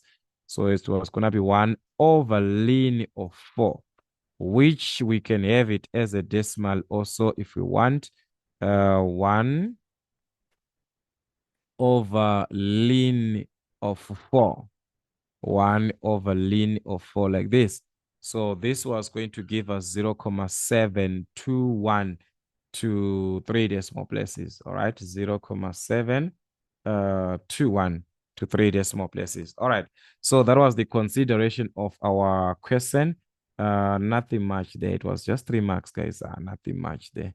So you see, once you see this question where we have this infinity, this one, which means we are back to question number 1, use of limits. Those limits that we had before. All right. Anyways, let's consider another part. On 5.3, we were given given below is the graph of functions. So we have got our 2 functions in this nature. From these functions, we are given as y is equal to minus x squared plus 7x minus 8, and y is equal to x. These are the two functions that we are having. Calculate the magnitude of area bounded by the graphs. The area bounded, the magnitude of area. So guys, everything in this question was already done. Like the sketch is there. They calculated the point of intersection for us. So we can just take to say this one, the x value is what is corresponding at 2 here. The x value is corresponding at what? At 4. These are the limits, 2 and 4. And also we are talking about area. So as you can see, it's bounded between these limits for x. So we're going to talk of our area being affected for the what? For the x values. So our area with respect to x. So this is 5.31. So our area was going to be with respect to x, which is the integral of. So we're going to take this on top, the one that is on top. So it's top minus the bottom one. All right. So the top, we can call it y1. The bottom, we can call it y2. So that one, it's going to depend if you're using the formula sheet. Let's see, according to your formula sheet, the way that you're given, because, all right, for the areas. All right, so this one is fine. For the application of areas, the area that we have with respect to x, when we are given just a single function, it's y dx. But if they are two like this, bounded by it, so use what? y1 minus y2 with respect to x. So as you can see, that one is fine. So this is area with respect to what? With respect to x. With respect to x, the strip that you are having there is for what? Is for x. Remember, this representative strip that we're having is for x. So that was going to be our formula. As you can see, we have it, guys, y1 minus y2. It simply means the top minus bottom. All right. The one on top. What is the function on top? This is our parabola, the one that we are given. Y is equal to this as it is on top. So we're going to use that. The limits from A to B, the smaller one, 2 to B. So that's 2 to what? To 4. From 2 to 4. So we said y1 is the top, which is minus x squared plus 7x minus x. For that region, what is on top? This one. For this region from 2 to 4, the one that is on top is this one, our parabola. The straight line is below. This one is on the bottom. So we are going to subtract the straight line. Our straight line is y is equal to x. So y2 is what? It's x. You subtract x. This is with respect to x. So we're talking about the x values that we need there. So that is it. We integrate this with respect to x. That is it. We are done. So here we can even collect like terms before integrating. We have got 7x and x there. So that was going to give us what? 6x. This part 7x minus x, that's 6x. So that was going to be minus x squared, 7 minus 1. That's 6x minus 8 with respect to x. All right, so we can substitute our limits in this case. Okay, integrate, sorry. Let us integrate and substitute. Minus x squared, add 1 on our exponent. Here that was going to be 3. So this is minus x to the exponent of 3 over 3. 6x, already there's a 1. So we're going to add 1. 1 plus 1, which is 2 over 1 plus 1. So this is 6x squared over 2, which was going to give us 3x squared minus 8, which is minus 8x. All right, our limits from 2 to what? From 2 to 4.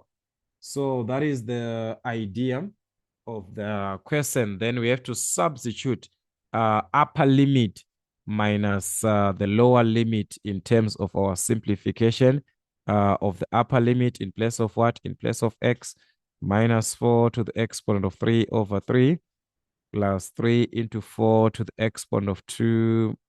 All right, so you're going to substitute, guys. So as for this one, guys, I did not calculate this one. I just gonna take from the memo, guys. As for you guys, calculate this and verify if we are having the same answers as what we are given there. So this is 2 squared minus 8 into 2 like this.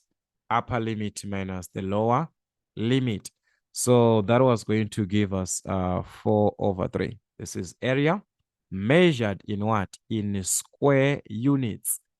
Or you can write as units squared like that. Square units. Just like that. Area. So you see, guys, it's just direct. Your formulas, you are given. The strip is for x with respect to x. So you work with respect to x according to what we are given. The limits are supposed to be for what are supposed to be for x. All right, considering the other part. All right, let's consider the other part, guys, and see. As there, I'm just gonna peruse through, guys, because my mind now is very tired. But anyways, let's see.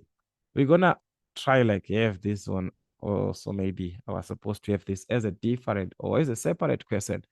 But anyways, let's just try. The volume of the solid of the revolution formed when the area is, all right, when the area in question 5.31 is rotated about the x-axis. So that is the volume with respect to x. So when you are given a volume with respect to x and the strip that you are working with is for x, that one is simply going to be the basic, your disk method. So in your N5, you're not going to consider like disk shell.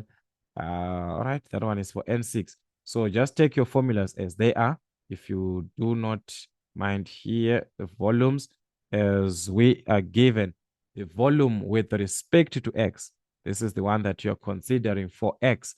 So where we've got two functions. So this is what you're going to have pi into what? Y1 squared minus y2 squared with those limits a and b with respect to x. All right. So it is with respect to x, the revolution when it is rotated about what? About x-axis. So that is our condition in that case. So that's 5.32. So we're gonna have our Vx, which is pi. So you're gonna have the integral. So the y1 minus y2. This time we just have to square. So it'll be y1 squared minus y2 squared. All right, minus y2 squared with respect to x. So guys, we're going to take this part to expand. So guys, I've explained these difficult questions. So take your limits 2 to 4. You take your y1 as it is. You expand it. Two brackets that you must open there. Minus x squared minus plus 7x minus 8. We put another bracket, minus x squared plus 7x minus 8. You expand as usual, right? So guys, after that, you subtract minus x squared. After you've expanded, remember there will be minus x squared. This one, x squared. So I want you to simplify that part. But in your simplification, you were going to obtain this part. All right, so let me have this one. So we said we're going to have minus x squared plus 7x minus 8 squared. This one, those two brackets, you expand them. Minus x squared, the part of x there, you must subtract it at the end. All right, so expanding these two, subtracting our x squared, this one, we were going to have something like this at the end, guys. So like I said, can we try that one, then verify with this? If you're having anything, let me know so that we'll see what was the error there. So you're going to have x to the exponent of 4. This is to the exponent of 3. 15x to the exponent of 2 minus 112x plus 64. So let's expand and see if we are together on that part. Then after that, collect your like terms. We've already collected, then integrate. So our volume with respect to x was going to be what? If we integrate this, simply add 1, and each part, simply add 1, divide by that new exponent. So that's x to the exponent of 5 over 5. This one to the exponent of a 4 minus 4x to the exponent of 4 over 4. So by 2, that's a 7. By 2, that's a 2. So it was going to be minus 7x to the exponent of 4 over 2. We can reduce that one. The same with this one. 15x, we add 1 to the exponent of 3 over a 3. So it was going to give us a 5. So that's 5x to the exponent of 3. All right, minus 112x. This is 1 plus 1. So it was going to be minus 112x squared over 2. So reduce. It was going to be this one into this one, negative 56x squared. All right. So that is it on this one. 64. It's going to be 64x. All right. And our limits from 2 to 4. So that was it, guys. You do the same thing. You substitute upper limit minus lower limit. So, guys, here they'll be like, you guys, you're under exam. Now we are testing you. You are under exam.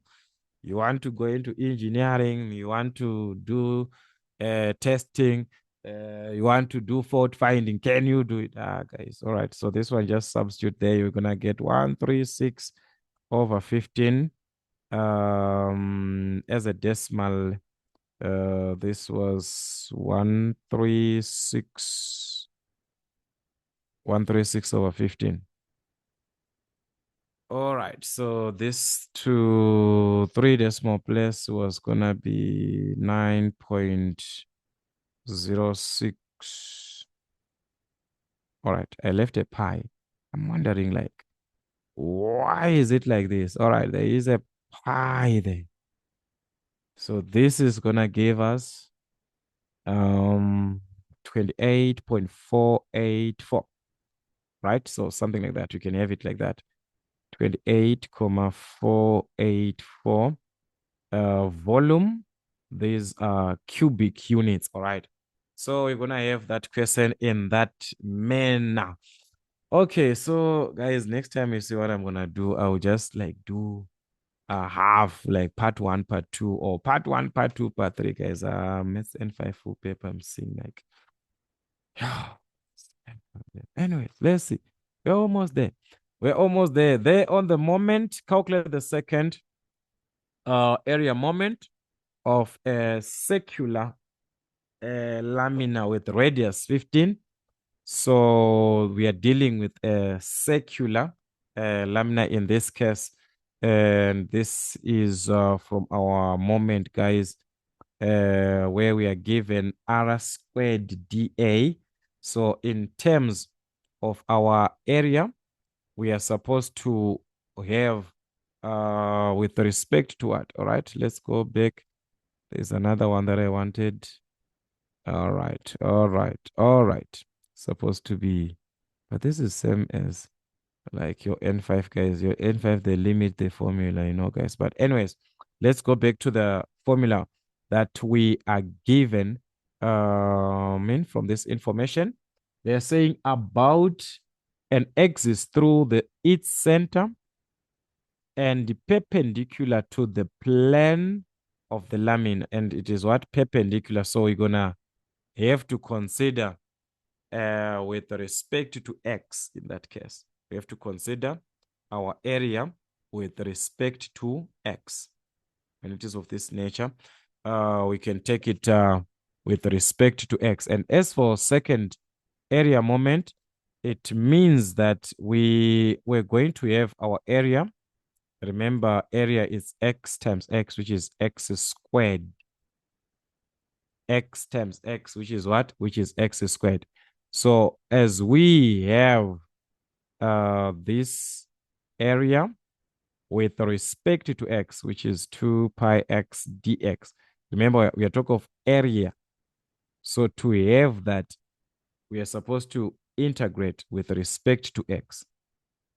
So the area it is, if you just know that area is x squared, you will not have a problem because you just know the x squared of the area is going to be affected on this x here. You are going to have that area there. So you simply consider it with respect to area as 2 pi, the integral of area, x times x. So it will be the strip for x. So it will be x times x, which is what? X squared. So that x squared and this one will give you x cubed with respect to x, like that. So we can integrate this one. But what about the limits? The radius is 15. So as we have our circular from what? From the origin to 15, that is, we just work with one piece as for x from 0 to 15. Those are the limits that you'll be having for x from 0 to 15. So that is the consideration, guys. So you can integrate that part. We are done. These are applications, second moment. And it's unfortunate I did not introduce this part. I have to introduce this one. No problem. Gonna try by all means, guys. Yeah, but for us who are writing this time, I don't know. Just gonna see with time, because I need to introduce this so that even on my explanations, I'll use the explanations that I had on my introductions. Guys, why is that so? Without integrating, you see, now I'm focused about introductions without finishing. So let's integrate this to the exponent of 3. We are integrating, so that's x to the exponent of what? 4. Add 1 over that. 4 again. Our limits 0 to 15. So this one, I'm just gonna try to have it as an introduction. But you see that it is like a follow-up concept that you just need to follow, like I was explaining to others, to say sometimes in your mathematical questions, guys, you see that here some of the questions you just need to memorize, like time also is not on your side. Then after, when you are done, you have to sit back and try to figure out what was I actually learning if you have that time. If you are being paid nicely in the industry there, you won't even have that time to go back and check these things. But in your presentation, as you are having this, most of these guys will actually have time to go back and like to sit back as an individual to go through that part and see what was happening. So that was gonna give you 79,521.564 area moment in what? To the exponent of 4. Remember, now we have got all right, we had second area or moment, so it's gonna be cubed, then another centimeter again, so it will be what? To the exponent of 4, a cubic, and another centimeter and another centimeter. Or just consider, if you are working with these ones, just consider the where you substituted what was the power. The power was 4. Use that one on your answer. That is how you work out your moments. So like I said, guys, do revise the basics for now. More explanations, we have to bring them as we move on. So let's consider this one, question 6. This is 6.1. Determine the particular solution. Y0 is -2. So we have got the value of x there. X is 0. So let's try to separate. Can we separate this wide x? All right. Yeah, someone's mind is tired. Let's see.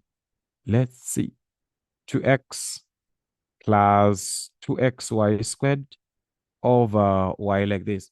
So we need the dx on its own and the dy on its own. How is that possible? How is that possible? Let's try to cross multiply here. Let's try to cross multiply like this. So it's going to be y to dy like this, which is equal to this part as it is. It will carry the dx. So it'll be like this, 2x plus 2xy squared like this, then dx. But as we can see, there's a 2x there. So it can help us, that one, if we factor out that 2x, which is common. So it was going to be y dy like this is equal to, we factor out 2x. So you're going to remain with what? 2x and 2x, that's 1, plus 2x and 2x cancels. You remain with y squared like this with respect to x. So as we can see, what is of x? And we have a dx here. So we can remove this one. By what? By simply dividing by that bracket of what? 1 plus y squared. 1 plus y squared. You are done. So this was going to cancel like this. So we remain with the 2x dx. Yes, you can also divide by that 2 that we are having. In this case, we've got this 2 that is affecting on x, so that you just have x on its own. It is up to you, or you can just have it like that. Guys, simplification is in your hands. So this is it. 2x, all right, this one, sorry, y over 1 plus y squared dy like this is equal to 2x dx like this. So we're going to integrate. We integrate both sides because we have these separated. Y over 1 plus y squared. How can we integrate this, guys? With our substitution. We can use that part of our substitution. We can also use the condition of, remember here on our integrals, there's this part here. By inspection, first derivative here. The first derivative over f of x is going to give us ln f of x, all right? So are we having that? So we have the first derivative. It is supposed to be f of x over the first derivative over f of x. So it will give us ln f of x at the end.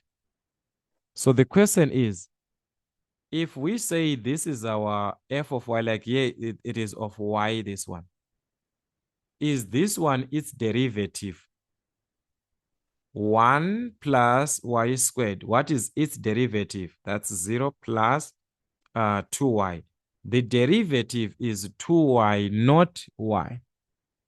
There is this one. It was supposed to be 2y. If it was 2y like this, we were going to write our answer as ln as it is of the denominator. But we are not having this 2. So since we do not have the 2, there was supposed to be a 2. We introduce that 2 here. But introducing this 2, it means we are also going to divide by that 2. So we multiply by half. Introducing these 2, guys, is for this question or for this concept to make sense. The function, this is its derivative. The function, this is its derivative.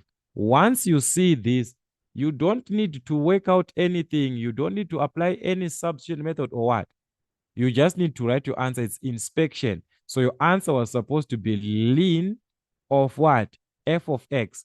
Ln of what? Our function, which is the denominator, which is f of y in this case. Here we are talking of what? F of y like this. This is f of y. So it's a ln of this function, ln 1 plus y squared like this. This is from here, this one. But remember, the 2 was not there. It is us we had to adjust to have this. We had to make this adjustment to put a 2. So it means we are supposed to have our half on our answer. We are supposed to have that half because the 2 was not part of our answer, this one. No, it was an adjustment. So do not forget that. So we are going to have half ln of this one, which is equal to, on this one, just integrate 2x. This is 2. So we're going to add 1 plus 1, which is 2 over 2. So that was going to give us what? X squared. plus the constant of what? Plus the constant of our integration in that case that we are supposed to determine from that condition that we are given. Remember, they gave us the limit to say y is 0 there. It means x is 0 there. Where we have x being 0, y is what? Minus 2. That is the condition. In place of x, where we see x, we are going to put what? As 0. So we have got x here. So we're going to substitute there. That's 0 squared plus c. Where we see y there, that's they're saying y is what? Negative 2. But it's negative 2 squared.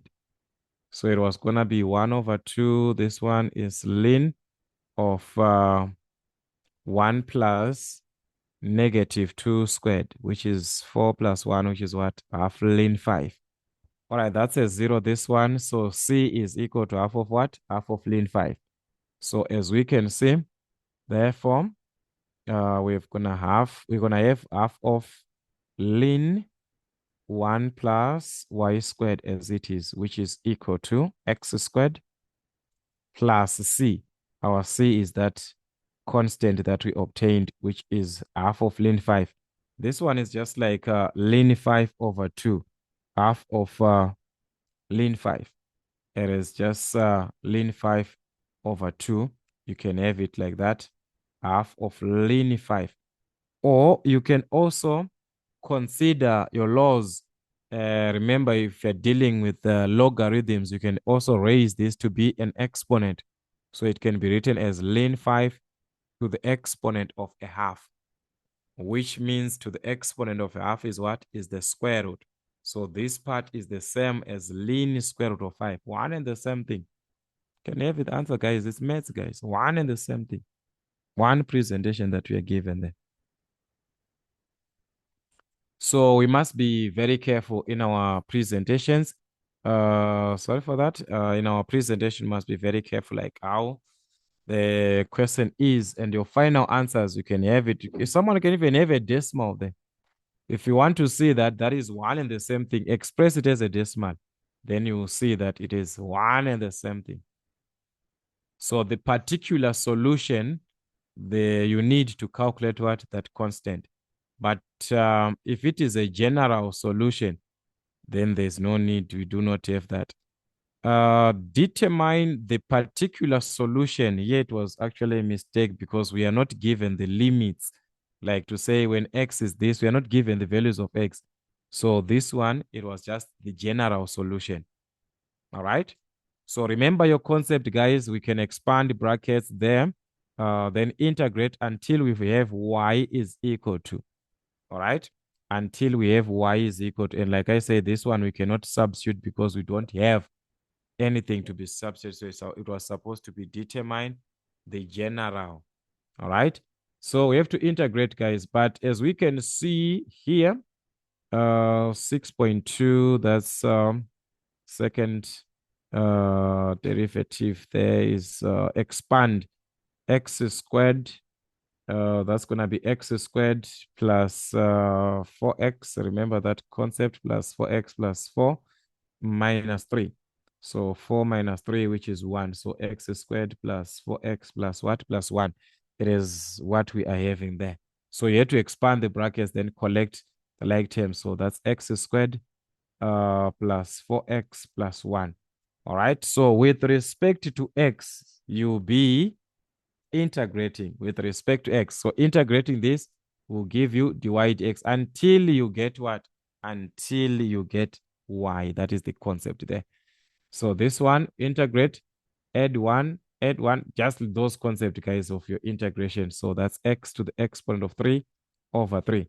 We add, this is already 1, so 1 plus 1 is 2, so it was going to be 4x to the exponent of 2 over 2. Cancel this, so that is plus 2x to the exponent of 2. 1 is a constant, so integrating that is going to give us x with respect to x. All right, plus a constant. So you're going to start with a, B, and so on, depending with where we're going to end. We do not have any value of X and any value of Y for this question 6.2. Those were the limits for, those were the values of X and Y for 6.1. So that is why I was saying this one is just the general solution. You cannot calculate anything. So you integrate until you get Y. So integrating this with respect to X, that's we have Y there. All right. So we integrate this one, add 1 there. So it's going to be X to the exponent of 4 over 4. But already there was a 3 in the denominator. Remember, the denominators, they just multiply each other. So that's X to the exponent of 4 over 4. Do the same thing for this one. Add a 1 here. That's going to be a 3. So that one was direct. 2x to the exponent of 3 over 3. Do the same thing. This is 1 plus 1, which is what? 2. So that's x squared over 2 plus ax. Now it carries an x because it's a constant. All right. So it will be ax plus another constant, which will be b. So you'll be introducing the constants. So that is the condition. In this case, as we can see, we cannot substitute anything because we are not given any value of x and any value of y from that part. So that was it, guys. As you can see, the last part, guys, it was just something else. My mind was now tired. Oh, I do not know, guys, but let's do revise as much as we can. Let's do revise as much as we can. We shall see in our next revisions for our mathematics N5, N6, and so on till we meet again.